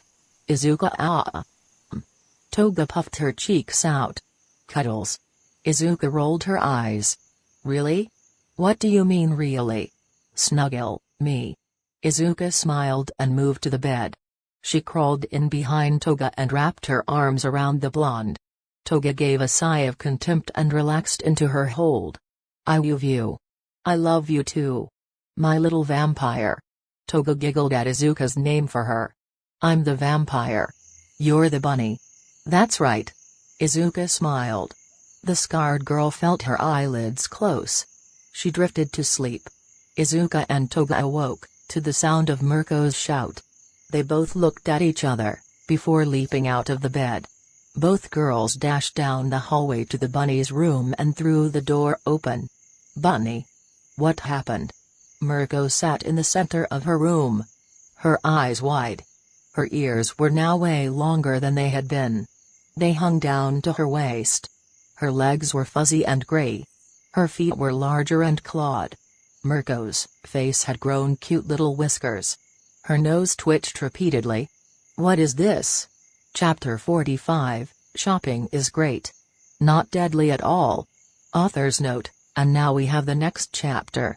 We're coming up to the training camp, and the Battle of Camino. So, before I go on, I should give you a bit of insight as to what is in store. So, there will be a few more evolutions during the camp. After that and the Camino incident, we have the 8 precepts of death. There's more that I have in store, but that's some stuff that I will keep secret. So without further ado, let's get on to chapter 45. Mirko ran her hands down her ears. They were now the ears of a lop. They were long enough to hang down to her waist. The bunny had to admit, they were very soft. So, this is my evolution. Izuka and Toga stared at her. She had picked up on it quick. Bunny. You look so. Izuka was cut off by Toga, who grabbed Mirko and began pulling. You're sleeping with us now. Come on. Mirko blushed. Wait. Sleeping with you? Like, every night? Toga nodded. Yup. Come on. Izuka, tell her to come. Come on, bunny. Let's go. The bunny followed the two to their bedroom and laid down with them. Her ears wrapped around the two girls and pulled them closer to her. This is strange. Izuka chuckled. What? Sleeping with 2 people? I seem to have control over my ears. Toga giggled. That's so cute. We can take care of the analysis later. So fuzzy. Izuka mumbled. The 3 slowly drifted to sleep. Bakugo yawned as Kirishima snuggled up to him. The redhead was spending the night. Both had eaten dinner and were now on the couch. Mitsuki watched them from afar, a small twinkle in her eye. Bakugo kissed Kirishima on the forehead. What do you want to do next? Kirishima sighed. I like what we're doing now. Is there anything on TV that we could watch? Bakugo grabbed the remote and switched the TV on. He flicked through the channels before stopping on one. Ever seen this movie? The old one about the heroes that traveled the galaxy? So you have seen it? Kirishima yawned. I fell asleep halfway through. It was 2 in the morning. Well, we can try to watch it. Can't promise that I'll make it through. Bakugo chuckled. Kirishima smiled. Same here. Let's just try it. 10 minutes later, both were fast asleep. Mitsuki walked up and turned the TV off. Sleep well. The next morning, Izuka, Hatsune, and Toga immediately got to work analyzing Mirko's quirk. They ran physical tests, as well as mental tests. They gathered quite a bit of information. So, what have you got so far? Mirko asked. Izuka handed her the analysis of the quirk. Name, Romi Uzajiyama alias, Hero, Mirko, Villain, Bunny quirk, Lob description. The changes in Romi's original quirk, Rabbit, have further developed her body into that of a rabbit. Her ears have elongated into those of a lop. While they appear soft and sensitive, Mirko seems to be able to move them as if they were limbs. They can be used to attack, defend, and rescue. They also can warm Mirko if she wraps them around herself. Mirko's legs seem to have become more developed. They are now those of a rabbit. Her feet have also changed to become long, furry, and clawed. Her kicking power has increased drastically as well. Other physical changes include the whiskers on Mirko's face, which give her a 6th sense. She is now able to detect seismic disturbances, approaching enemies, and some sound waves. On top of this, Mirko's eyes have developed further to give her night vision. Mental changes include heightened instincts and faster calculating speeds. Mirko seems to have also developed more rabbit-like tendencies, such as nose twitching. Mirko blushed. Do I really twitch my nose? Izuka chuckled as Mirko twitched her nose embarrassedly. Come on, bunny. It's not that bad. How are people gonna see me now? Izuka hugged the rabbit hero. As a badass. Remember, you look cute, but you can hit like a truck. Mirko smiled. You're right. Alrighty then. I have to go take care of something personal. I'll be back in like an hour or two. A portal opened up and Izuka stepped through. Bakugo and Kirishima walked with Todoroki, Uraraka, Mina, and Jiro. The entire class was in the mall, walking around and grabbing stuff for the camping trip. All of Class 1A had passed, the students had put their all into studying. Class 1B had 4 students who didn't make it. Not because of the practical, but because of the written test. Those 4 students would have extra classes with Aizawa and Vlad. The other students had Thursday and Friday off so they could prepare, as well as the weekend. So what else do we need? Mina asked. We've got sleeping bags. Snacks, deodorant. We need to get more stuff than just snacks. Cooking ingredients. Some better camping clothes. Do we have a tent just in case?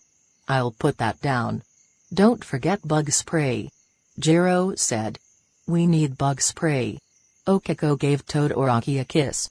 You guys go on ahead. I want to pick something up for myself. The bubbly girl split off from the group and headed off to a different part of the mall. The main group began the search for bug spray. Okiko walked happily through the mall. She had gotten her mochi. It was a successful mission. Suddenly, Okiko felt a hand on the back of her neck. Don't move, or I will kill you. Okiko shuddered at the familiar voice. Who are you? That's not your concern for now. Care to have a talk? Okiko shook her head. The person gripped her neck tighter. Let me rephrase that. Where would you like to talk? Okiko motioned towards a fountain near the center of the mall. Ah. Good choice. Easy to be seen. Easy to be rescued, right? Okiko squeaked. The person holding her chuckled. It's alright, Okiko Uraraka. We can sit at the fountain. The two walked over to the fountain and sat down. Okiko looked at her captor. Their face was covered by a black mask. Their head covered by a dark green hoodie. Curls of black hair peeked out of the hood. The defining feature was a single milky white eye. You're Izuka Midoriya. The Villainous chuckled. So. How are you doing? Todoroki and the rest of his group had finished up their shopping. Hey. Has anybody seen Okiko? He asked. Wasn't she supposed to meet back up with us like a half hour ago? Jiro raised an eyebrow. I have a bad feeling about this. So. Tell me what you think of heroes. Okiko shuddered as the Villainous held her. They stand F for peace. And J justice. Izuka chuckled. Come now. You can be truthful to me. You don't like them either, do you? Okiko gulped. There are things that have made me consider it. Tetsu's death. Shito's father. All Might's secrets. Ah. Yes. The world's symbol of peace. Izuka said flatly. You hate him. Izuka laughed. That's obvious. Do you know why? Okiko shook her head. I thought it was because you're just a villain. But there's something that they won't tell us. Bakugo says he bullied you. He is close with All Might too. Their bond, Izuka said the word as if it were poisonous, was formed after I attempted to kill myself. Okiko looked Izuka in the eyes. The villain was surprised to see that she held no malice at that time. Why did you do it? The girl asked. Why did you jump? Izuka chuckled. Your symbol of peace. He's just another fake. I was once an ignorant kid just like you. I wanted to be a hero. But I was quirkless. And because of that, I was treated as an animal. A misfit, and one day, it got to be enough.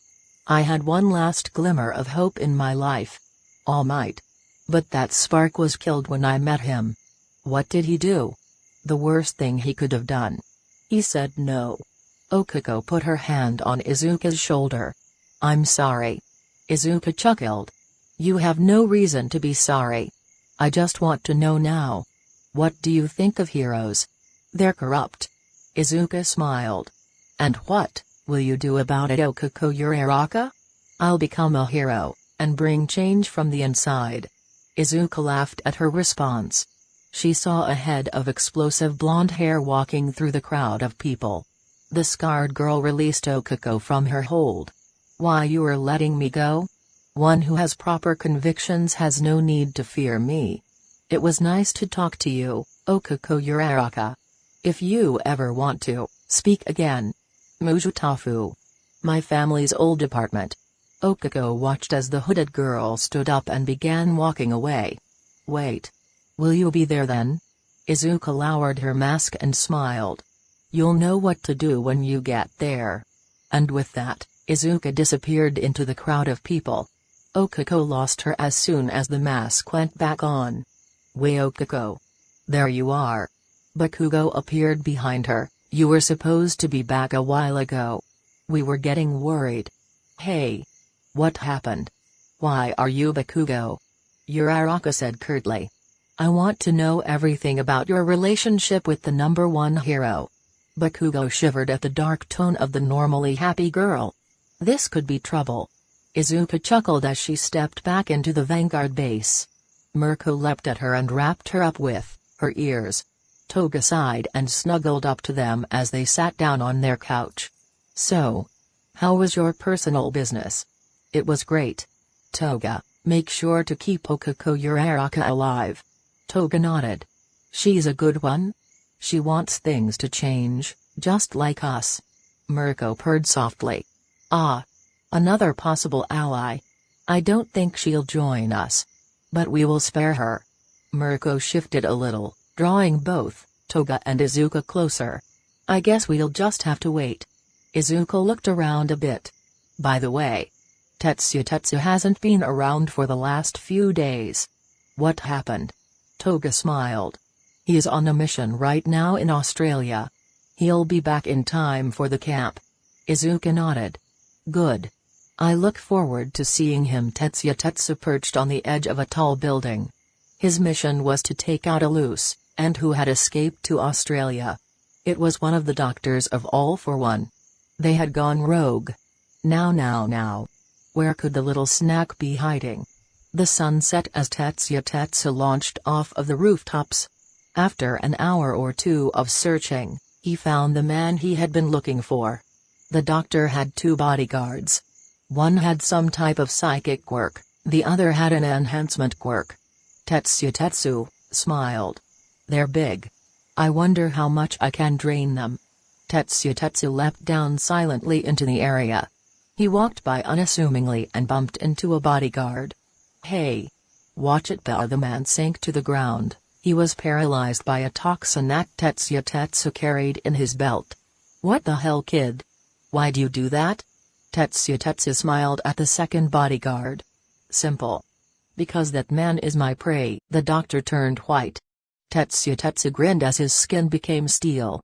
His hair turned blood red. Tonight is the night, doctor. Enough running. Face your end by my hands. The hands of Damascus. The bodyguard attempted to punch Tetsu, but ended up breaking his hand on the boy's skin. The hell? Yeah. That's where you're going. Tetsu opened his mouth and bit the bodyguard. The man struggled for a bit, before running out of energy. Tetsu pulled the man to his mouth and bit into his neck. Ah. I do love a road snack. Tetsu turned back to the doctor. Now for you. The scream that went up that night rivaled those that heroes made when they saw Izuka's sword. Alright everybody. Get on the bus. The students of Class 1A and 1B filed onto the bus to go to the training camp. Izuka watched over them aside Aizawa and Vlad. So. Which group is she going with? Vlad grumbled, looking at Izuka. Ah. She isn't going with a group. Nezu pointed to a black motorcycle with a sidecar. Young Shodai is driving me. Aizawa blinked. Can you even drive a motorcycle? Izuka yawned. Got my permit a while ago. I shouldn't be surprised, should I? Nope. And, you're okay with this, Nezu? Nezu smiled. Well, I was going to join you on Class 1A's bus, but then Yumi said that she could drive me.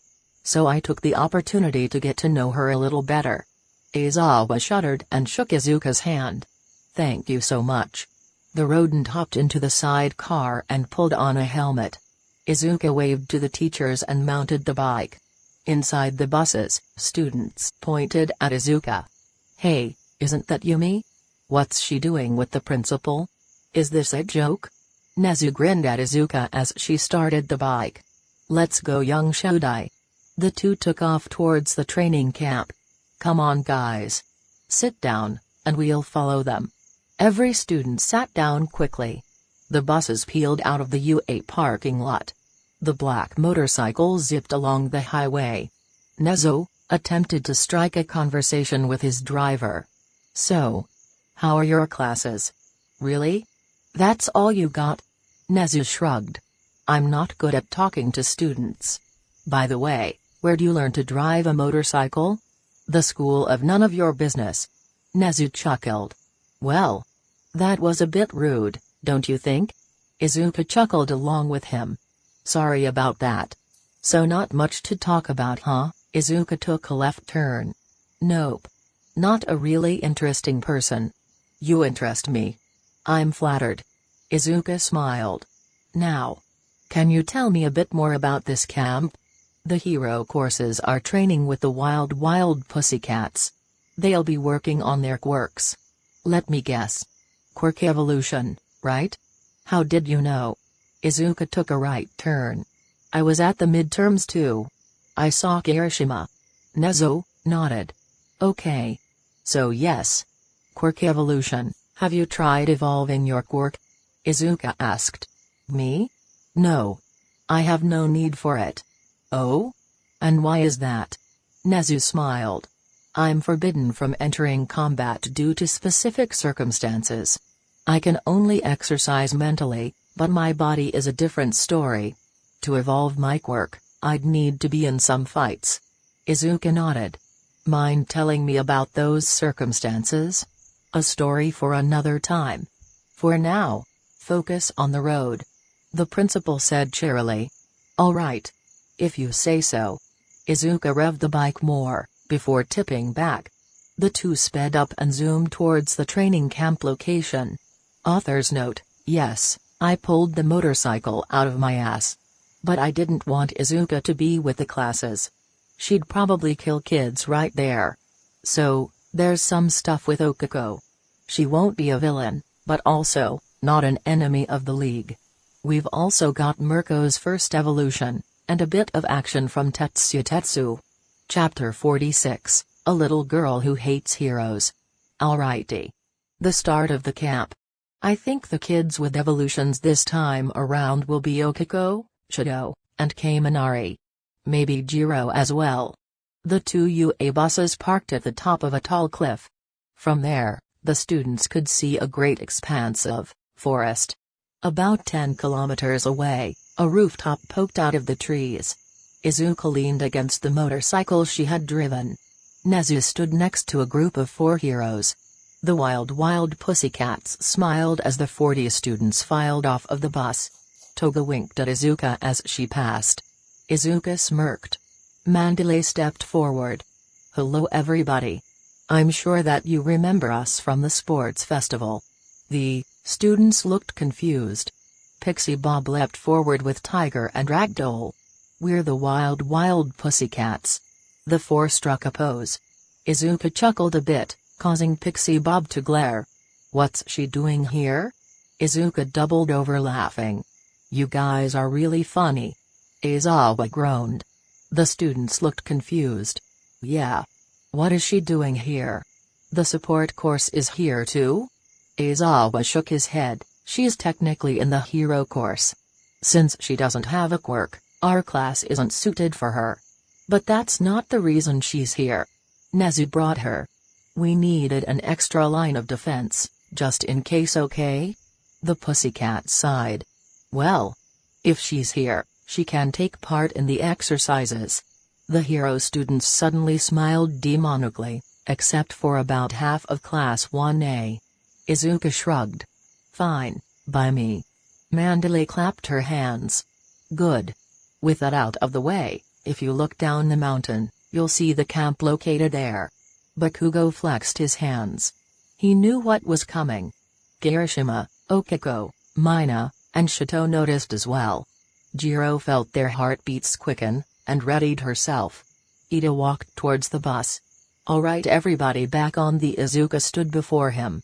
I don't know if you could tell, sir, but the camp has already begun. The hero students began freaking out. Shit. Quickly. Get to the bus. Pixie Bob grinned. If you make it there before noon, you'll be just in time for lunch. The hero pressed her paws into the ground, which began crumbling. The students all tumbled down into the forest below. That should, huh? Izuka sat on the edge rail of the cliff.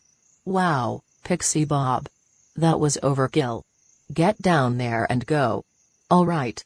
Just had to give Nezu the keys. Keys? Izuka tossed the motorcycle keys to the principal, who mounted the vehicle and started it. Race you there. And with that, Izuka glowed a dull white, before exploding over the treetops. Mandalay watched her go with shock as several readings came up on her goggles. She can't be human. Nezu smiled.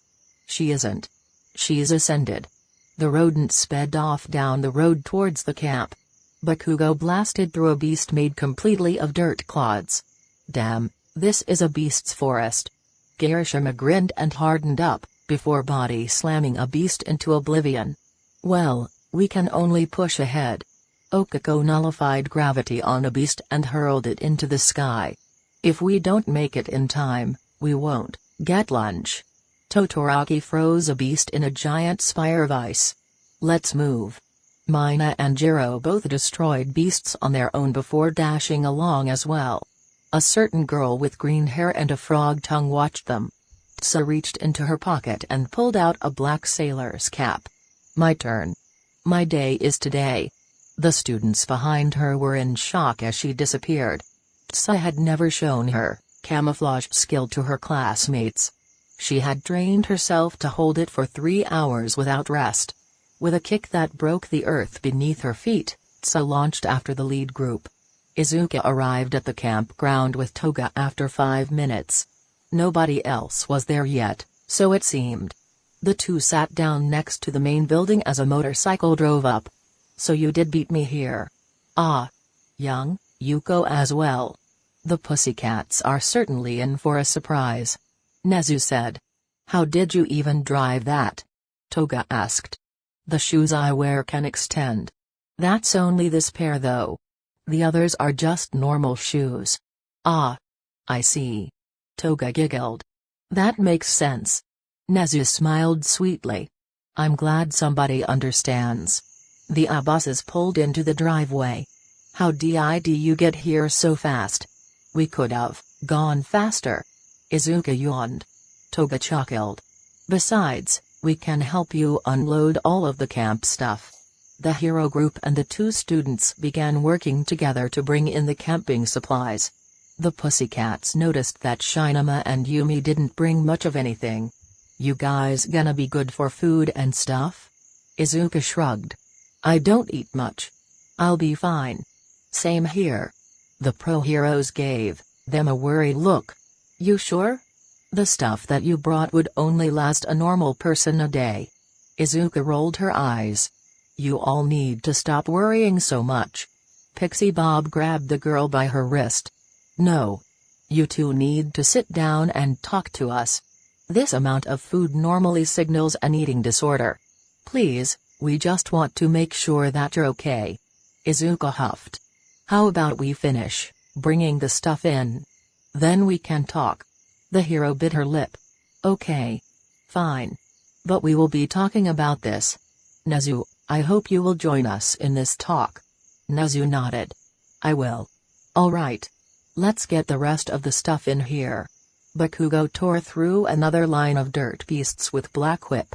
One for all boosted his speed, and he zoomed through the forest, making sure to clear a path for those behind him.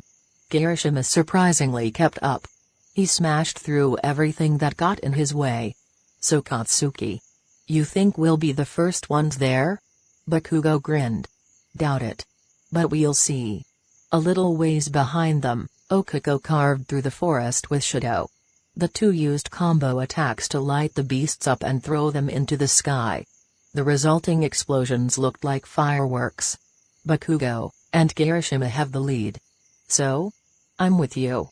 Shadow said nonchalantly. Okiko blushed. You know what? Yeah. Who cares? We're together and that's what matters. Jiro vaulted over a dirt monster and into their path. Heads up. Okiko flipped onto her hands and pushed off of the ground.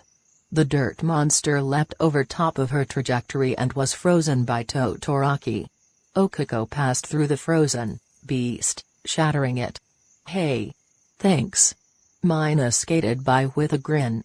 See you at the end. As the pink girl skated by, a tree fell down, blocking Todoroki and Okiko. 3 dirt monsters emerged from the woods, surrounding the 2 students. Shit. You think we can take him? Yeah. It's just gonna be such a drag. Out of nowhere, one of the beasts exploded. Some materialized before her 2 classmates. Hey guys, Carol, let me take care of these. Okiko looked at the frog. Her clothes were tighter than she remembered. Had she always had that hat? The look suited her. Go. Right. Okiko and Shadow vaulted the log as Tsa disappeared once again. The last 2 dirt monsters exploded, and the frog girl continued on her way. Izuka sat down with a sigh as Mandalay, Nezu, and Aizawa took their seats. The 3 teachers would be the ones talking to her and Toga. So. You guys brought how much food again? Aizawa raised an eyebrow. Izuka rolled her eyes. Enough to be happy. Happy? You can be happy with this. Mandalay held up a small grocery bag with some granola bars and 2 bottles of water. This isn't enough food for a week. Izuka scoffed, as did Toga. Says you. Look, girls. Are you okay? Seriously. This suggests that you might have an eating disorder. Nezu said calmly. Izuka shrugged. Food just isn't really something I think I need. You can't seriously think that. Aizawa said. Toga rolled her eyes. I mean, does it really affect what we can and can't do? Yes. In fact, you can be severely hindered due to the lack of energy from not eating enough. Aizawa grumbled. Look. If you want to pick on anybody's eating habits, pick on those of your students.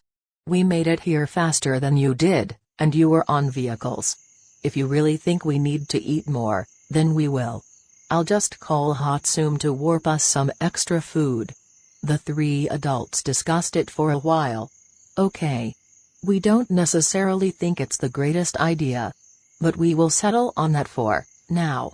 We'll make sure that the other heroes arriving bring food as well. The 2 girls nodded. Okay. Fine. Mandalay's headset beeped. That's Pixie Bob. We have our first 3rd and onward arrivals. I honestly didn't expect them to make it that quickly. Aizawa said. You should have more faith in your students if you expect them to survive the coming hardships. Nezu said. Let's go, greet them shall we? Mandalay smiled. Bakugo, Kirishima, Okiko, Shadow, Mina, Jiro, and Tsa had all made it back to camp. To say the regular heroes were impressed was an understatement. The only ones who impressed Izuka were Tsa, Okiko, Mina, and Shadow. All 7 hadn't even broken a sweat. That was some decent technique and power that they had. I call dibs on you kittens. Pixie Bob leapt at the 7 students. She started to go about grooming them. Has she always been like this, Mandalay? The pro-hero sighed. She's been looking for a mate. It's just gotten worse with her age. Hey. The hero glared. I'm still 18 at heart. Izuka chuckled. The other students began emerging from the forest. They were all scraped up and panting. Save for a few. Denki Kaminari, Momoye Razo, Tenya Ida, and Fumio Tokoyami all stood proudly. They had made it without getting hurt or running out of stamina. Okay. Well, you all got here before lunch. So we have the food there. Next we'll explain the purpose of this camp and do some stretches, as well as combat drills. After that, we'll all have dinner, and settle in for the night. Any questions? Domonoma raised his hand and pointed to a small child wearing a baseball cap. Who's the kid? The child glared at the hero course. He found it odd that Izuka and Toga both smirked at him. Mandalay turned to him. This is my niece Kota. She lives with us after, well, I'm not allowed to say. Anyways, she'll be helping us keep watch over you all, so no funny business. Izuka smiled as the heroes began explaining the camp. She was allowed to wander for the time being, so she went to talk to Kota. Hey there. How are you? The little girl looked up at Izuka with angry eyes, which immediately softened as she saw her scar. Who are you? Izuka smiled. My name's not really important, but if you really wanna know, I'm Yumi Shodai. The girl didn't smile back. HMMPH. Stupid. Izuka chuckled. Well, that's not very hero-like. HMMPH. Who wants to be a hero anyways? The girl sniffed. As they were talking, the heroes finished up their explanation. Domonoma and Minoru Mineta walked over. Hey there. How are you? You're really cute. I didn't know that the pussycats were raising a kid. Kota glared and punched both boys in the crotch, causing them to double over. Tenya rushed over to check on his fellow classmates. How dare you? Wicked child. Izuka chuckled silently. Kota looked up at the scarred girl in wonder. Mandalay rushed over to apologize. I am so sorry. Kota. Apologize. The girl glared at the two students. Sorry. She said curtly, before walking over to Izuka and sitting in her lap. Mandalay stared. Why, you're okay with her? Kota shrugged. She gets me. Mandalay bowed to Izuka. Yumi. You are the first person to gain Kota's trust. I can't thank you enough. If she'd like you to, you may spend the rest of today watching her. Izuka smiled. That sounds fun. Come on, Kota. The scarred girl led the child away from where the students would be training. They made their way into the main lodge. So, what do you want to do first? Kota looked up at Izuka. Can we go to the hot springs? I won't get to be there later because I have to watch the wall. The wall? Izuka asked. Kota nodded. The wall separates the girls' and boys' springs. Mandalay told me there's a perv in the hero course, so I have to watch the wall. Izuka nodded. Okay. Lead the way, Kota. The child led Izuka to a changing room. They both removed their clothes. Kota marveled at Izuka's body as they showered. You're really muscly. Izuka smiled. Really? I never noticed. Haha. The girl took Kota's hand and they both stepped into the hot springs. Kota sank into the water and sighed, before looking at Izuka. The scarred girl lowered herself into the pool of water. Kota had seen the scar on her face, but now the little girl saw all of her. Scars littered her body from head to toe. Izuka was muscly, but thin. Kota could see her lower ribs poking out a bit. Hey. Miss Yumi. You have a lot of scars. Izuka smiled at the little girl as she sunk in all the way. Yes. I do. Is it okay if I ask about them? Izuka smiled. It's no problem at all, Kota. How about this? You ask me about a scar, I'll ask you something about you. Is that okay? The little girl nodded and pointed to a line of scars on Izuka's back. What are those from? Those? They're from an invention I made. My friend Hatsum and I were testing it and it went haywire. We both got scratched up quite a bit. Kota smiled. Okay. Now it's your turn. Okay. Do you have a favorite hero? Kota's face soured. I don't like heroes. Izuka smirked. Okay then, who do you like? I thought that the one guy on the news was cool. He killed people. I know that's bad. But it scared some heroes. And now they won't die. So that's good, right? Izuka smiled. That is good. Now, it's your turn to ask me. Kota pointed to a line of hand-shaped scars that marched up Izuka's arms. What about those scars? Izuka smiled at them. Her most cherished memory of Katsuki. The day he tried out bigger explosions. These are. From a person who I thought was my friend. You thought? Kota. Do you know about quirkless people? The little girl nodded. I want to be one. Izuka stared. You want to be quirkless? Kota nodded. I wouldn't have this curse. It reminds me of them. It would be easier. Izuka laughed. She laughed so hard that it hurt. Kota looked at her confusedly. Ah. That was great, Kota. If you're serious. Then I don't know what could have happened. Is there something wrong with quirkless people? Izuka brought the little girl close. No, little one. There isn't. And I'm glad you feel that there isn't. Why? Because I'm quirkless. Izuka smiled. So I can tell you that you have it good. Kota's eyes sparkled. You're quirkless? That's so cool. Izuka nodded. Yes. But again. Quirkless people don't have it as easy as you think. What do you mean? Izuka sighed. For most of my life. I was treated like an animal. I have come to believe that I am lesser. I'm not as good as anybody else. But you are. You're so cool. There's no way that anybody can be better than you. Izuka chuckled at the outburst. Thank you. Recently, I think about how I am really great. How I'm not the lowest of the low, but then these scars itch, they itch? Kota tilted her head to one side. That doesn't make sense. Izuka smiled. Yeah. It doesn't really. Anyways. Anytime I think about how I'm not an animal. These scars are there to remind me. I am, and always will be, less than human. Kota hugged Izuka closely. I think that you're better than human, Onichan. Izuka blushed at the girl calling her older sister. Onichan? You see me as a sister? Kota looked up at Izuka's scarred face. Is that okay? Izuka smiled lovingly. It's perfect. The two sat in the hot spring for a little while longer, talking about heroes, villains, and Izuka's scars.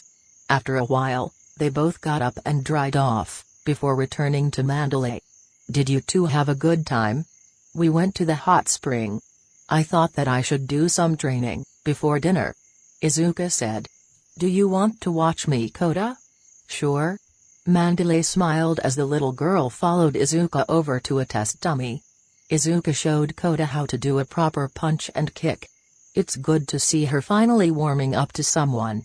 Author's note, I'm working with a femkota for this story. I like it better that way, and I've never seen it been done before. So I might bring Kota into the league. I might not. It depends. I'd have to make the reasons make sense. Maybe Kota would join to help keep true heroes alive. Chapter 47, 3/3 years. And we're back. So yeah. Femkota. Deal with it. Gonna have another hot spring scene in this chapter, where the hero course girls see Izuka, and her scars. So let's go. Izuka walked with Kota to the hot spring. The little girl climbed up onto the top of the wall and sat down. So this is it? Izuka called up to her. Yeah. Izuka began walking out. Onichan? Can you stay? Izuka turned and smiled. I'm just going to shower, and then I'll soak here. Is that all right, Kota? The little girl nodded. Yes. See you soon, Onichan. Izuka smiled and returned to the changing room. As she showered, she heard several voices start talking. Mina Ashido, Okako Uraraka, Tsuasui, Momo Yarazu, and Taru Hagakure all arrived in the room. So, what do you think of the camp so far? I think it's tough. But it's kinda fun. I can feel myself getting stronger. Izuka stepped out of the shower and walked into the hot springs. Was that Yumi? Let's hurry up and join her. A little while later, The students settled into the hot spring. The first thing they noticed was Izuka was in fact there. The second thing they noticed was the scars on her shoulders. Okuko bit her lip and slid over next to the scarred girl. "Hey. Yumi. Are you okay?" Izuka looked at Okuko confusedly, before realizing her shoulders were above water. The scars she had from self-harming were visible for all to see. "I'm fine. Don't worry about me." Momo suddenly realized what Okuko was concerned about. Yumi had many scars, but her shoulders were a mess of crisscrossed lines. It was as if she had torn herself apart hundreds of times. "Yumi." Momo slid up next to the scarred girl as well. She looked closer at the scars. There were hundreds. "Yumi. How long have you just let it be okay?" Izuka smiled. "I'm fine now." Momo shuddered. She knew that she should be okay with that answer. She should be fine. Yumi was alright, wasn't she? Her smile. "It's so broken." Just then the girls heard a clattering from the wall Kota was stationed on. A killing aura sprung up from the small child, surprising Izuka. "She can make a killing aura?" A scream came from the wall, accompanied by some shouting. The voice was easily recognizable as Minata's. "Hey. Thanks Kota." Mina smiled up at the little girl. The girl gave a thumbs up and then turned around to glare at the boys. Her eyes went wide as she saw Bakugo, Kirishima, and Shito out of the water, completely nude. Kota fell back off of the wall. Izuka dashed forward and caught her. "You alright?" Izuka chuckled at the dazed expression the little girl wore.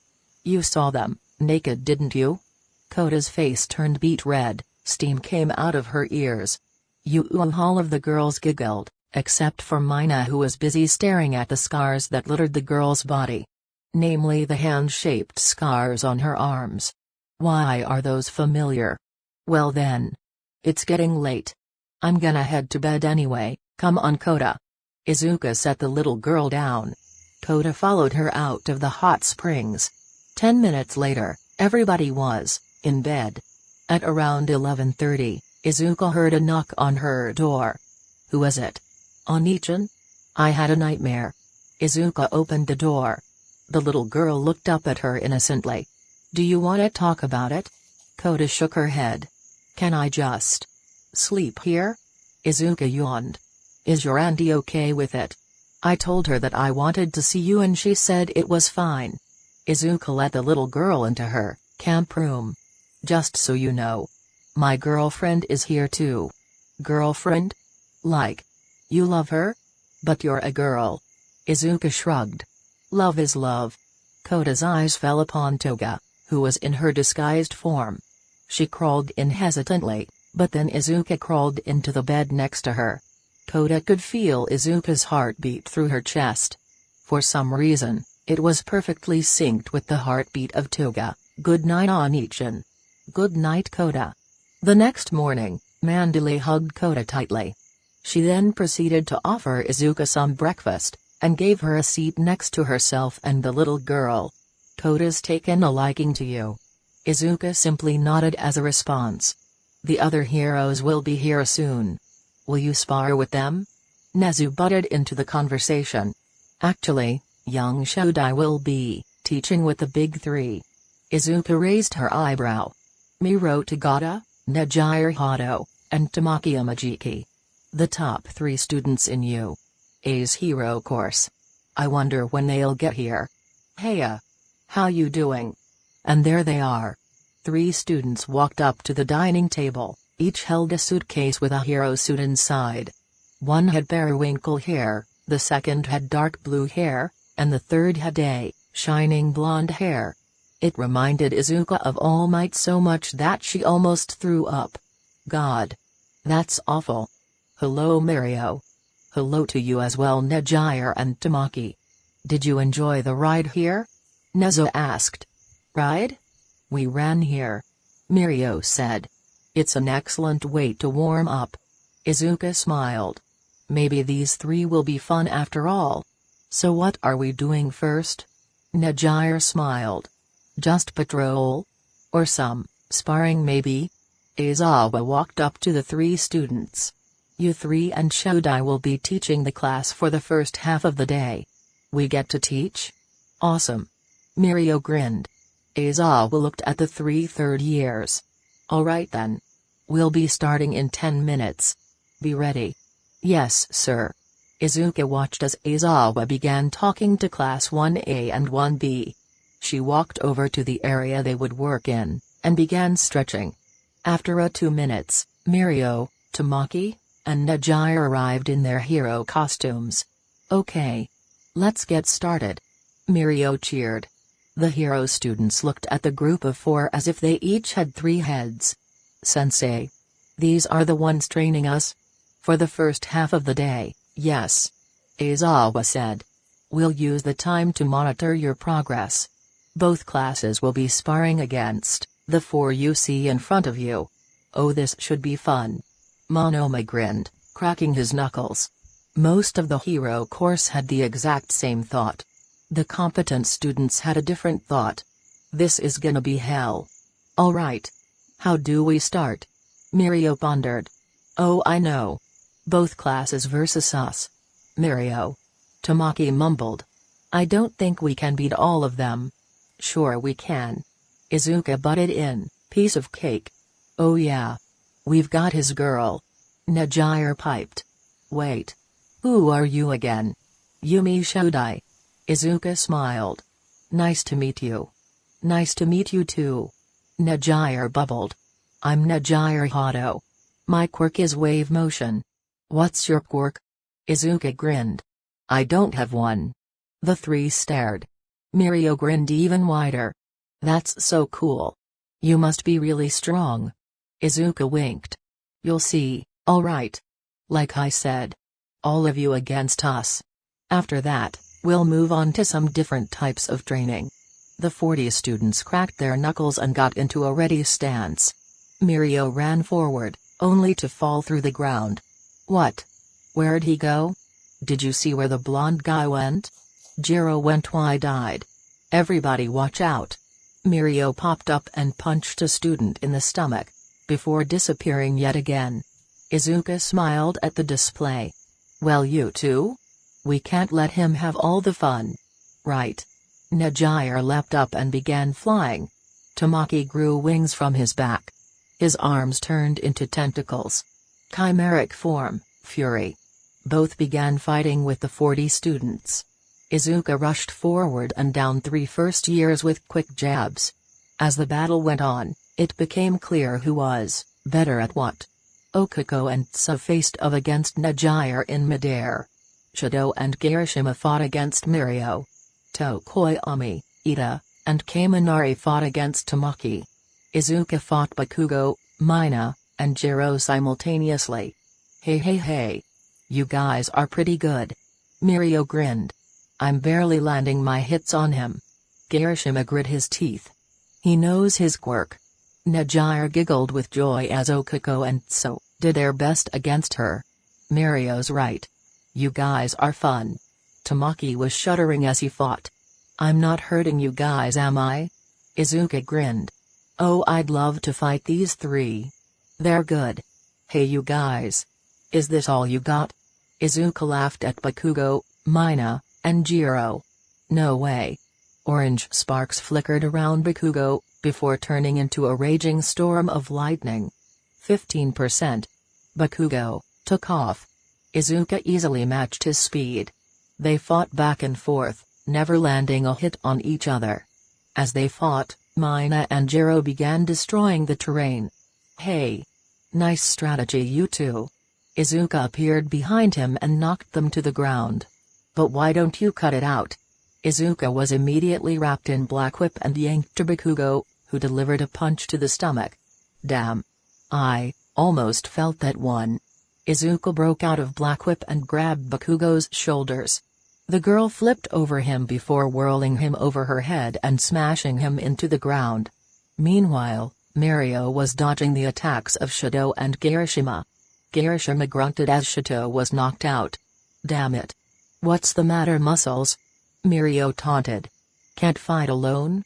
Kirishima chuckled. Muscles? You're more muscly than I am. Even so. Can you fight me? Mirko rushed forward with a punch. You'd be surprised. Kirishima caught Mirko's punch. The blonde grinned madly. Oh? You're not gonna give up? Kirishima grinned as sweat dripped from his forehead. It's our school motto, right? Plus ultra. Kirishima's body rippled. His arms were covered by several layers of new muscle which quickly hardened as they grew. His hands became jagged claws. His shirt ripped as his entire torso changed. Let's go. Kirishima blasted forward in the blink of an eye. Mirko felt his arm fracture as Kirishima landed a punch. He's faster. I didn't have time to react. Mirko activated his Quirk as Kirishima threw another punch. This time, Kirishima sailed through him. Nice one. The two continued fighting until Kirishima's Quirk timed out. Damn. 5 minutes already. Mirko sat down next to the redhead. That was really good. Best fight I've had in a while. Really? Yeah, dude. You're good. You'll be at the top of the charts after graduation for sure. Mirko grinned. Thanks. That's a huge confidence boost. Kirishima smiled. He then heard the sounds of the other fights. Tamaki had overpowered those he was fighting against. Now everybody was watching Okiko and Asui as they danced through the air, fighting Nezu. Huh. They're better than I expected. Mirko smiled. Okiko finally reached her limit. Her Quirk timed out and both her and Asui fell. Nezu landed beside them. That was really good. You two work well together. Thanks. You're really cool.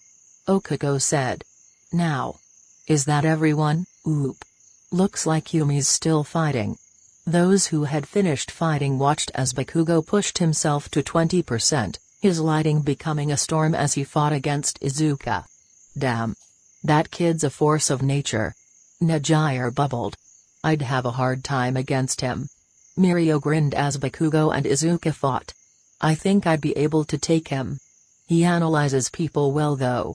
Mirko raised an eyebrow as he caught glimpses of Izuka's face. She seemed bored. Huh. Well. I'd like to fight her too. Mirko said. She's definitely intense. Izuka blocked every attack that Bakugo threw at her. She noticed that everybody else was done and finished up quickly, pushing a bit of extra stamina into her arm and punching Bakugo in the stomach. The blonde bomber was knocked down. And that's it, Izuka smiled. So, what have you learned from this fight? The students grumbled. Don't underestimate your opponent. Remain alert, never think you have the upper hand. Seriously, what the fuck are you guys made of? Aizawa walked up to the group. These three. Well, four. Are possibly the strongest in the school. Mirko, Nezu, and Tamaki are the closest to being the next top 3 heroes, even amongst the other pros. As far as Yumi. She has proven to be quite powerful as well. Mirko grinned as Ru healed his arm. Thanks for the compliment. And thank you for the healing. Ru gave the boy a smile. Izuka itched the side of her nose. Oh come on Eraser. I'm not that strong. Well. There's only one way to find out. Mirko grinned. Yumi Shodai. The big 3 challenge you to sparring match. The 2 hero courses took interest in the challenge. Aizawa nodded. Alright then. It is up to her, however. Izuka grinned. Yes. Just what I wanted. She cracked her knuckles in preparation. I accept. All right then. Students, clear the area. This should be good. The students all went to the sidelines of the field. All of the teachers came to watch the fight. Even Kota showed up. You ready? Mirko grinned. Wait, all 3 of them versus her? Isn't that unfair? Kota asked. Izuka smiled at the little girl. Don't worry Kota. This'll be a piece of cake. Izuka got into a ready stance. Aizawa raised his arm. Ready? Begin. Mirko immediately came at Izuka from the front. Tamaki took the left, and Nezu took the right. Izuka braced herself for a hit, but Nezu turned and vaulted over her, hitting from above with her quirk. Mirko phased through her and kicked her back into Tamaki, who had transformed into a centaur. The boy horse kicked Izuka in the chest, sending her flying. Oh. The students winced. Izuka just got up and dusted herself off. Is that all you got? Mirko grinned. Thought so. You've been holding back. And what if I have? Well. Mirko appeared in front of Izuka in the blink of an eye. It means we can go all out. Izuka was backhanded across the face. The hit sent her spinning into a tree. She plainly shook it off. Right after she hopped back up from the tree, she was hit by a massive blast of energy from Nezu. Then Tamaki came in and clapped his hands, which were now massive clams, on either side of the scarred girl. Another blast of energy hit Izuka in the back and kicked up a cloud of dust. Did that get her? Kota started tearing up. I said it was unfair. Hey now. Kota turned and looked up, to see Izuka smiling. I said it was gonna be okay. Oni-chan? Mirko looked around as the dust cleared. Hey, where'd she go? Over here. Izuka called. If you're going all out, then I can do the same. You ready? The big three smiled. Ready when you are. In the blink of an eye, Nezu was down, punched in the stomach. Mirko looked at her with wide eyes. Nezu? The blonde's instinct screamed at him, and he activated his quirk. Izuka sailed right through him at light speed. The kick she would have delivered cracked the ground. Oh come on. I thought I had you. What is this feeling? Mirko shuddered as Izuka turned around, her eyes holding, no life, just a thirst for death. Well? Are you gonna fight or what? Mirko went into frantic mode. He immediately disappeared into the ground. He came up in an attempt to punch Izuka in the back, but found himself nose to nose with his opponent, who was grinning. Come on. Do you think I'm stupid? Mirko reared his fist back. Special move. Blinder touch eyeball crush. He was shocked when Izuka didn't flinch. She simply stomped on his foot. Ow! Mirko stumbled back and released his quirk. That was a mistake. Izuka said as she glowed. She threw a punch in the blink of an eye. Tamaki appeared before Mirko in an attempt to protect him. Unbreakable carapace. Tamaki was hit with the full power of Izuka's punch, which shattered his seemingly unbreakable shell. Tamaki was knocked out. Shit. Mirko shuddered. The girl in front of him was a monster. Izuka grinned. Well now. Do you concede? Mirko smiled. Not on your life. That was your second mistake. Izuka disappeared and reappeared behind Mirko. She pressed down on his shoulder, numbing his entire body. Damn. You got me. Mirko huffed. Guess that's it then. Here, I've got you. Ru stood up from the group of first years and healed the big three. Do you have any injuries, should I? Izuka shook her head. Nope. I'm fine. When you're all healed, get on with the training. Aizawa said. Right away. The big three and Izuka taught the hero course students for the first half of the day. For the second half of the day, Izuka hung out with Kota. And soon, it was night time. Kota stayed in her bed that night after Izuka helped Mandalay tuck her in. And so Izuka waited until 11 o'clock, before making her way out of the camp. About 10 kilometers away, a warp gate opened. Izuka passed through into the Vanguard base. Welcome back. No time to lose. Twice, clone me. Jin created a duplicate of Izuka as Yumi. The clone kissed Izuka on the cheek. Or the clone come back. Nobody knew that Izuka had been replaced by a clone. Nobody knew what was coming. Nobody knew what the entire camp had been pitted against. Nobody, that is, except for the League, more specifically, Izuka. The girl spent the night with Tetsu, who had definitely undergone a change. His hair was longer, his features more chiseled. He had taken care of his weird eyelashes. Now he just looked beautiful. And so, the next day marked the beginning of the League's next plan. Izuka gathered every member of the vanguard together. Everything was ready.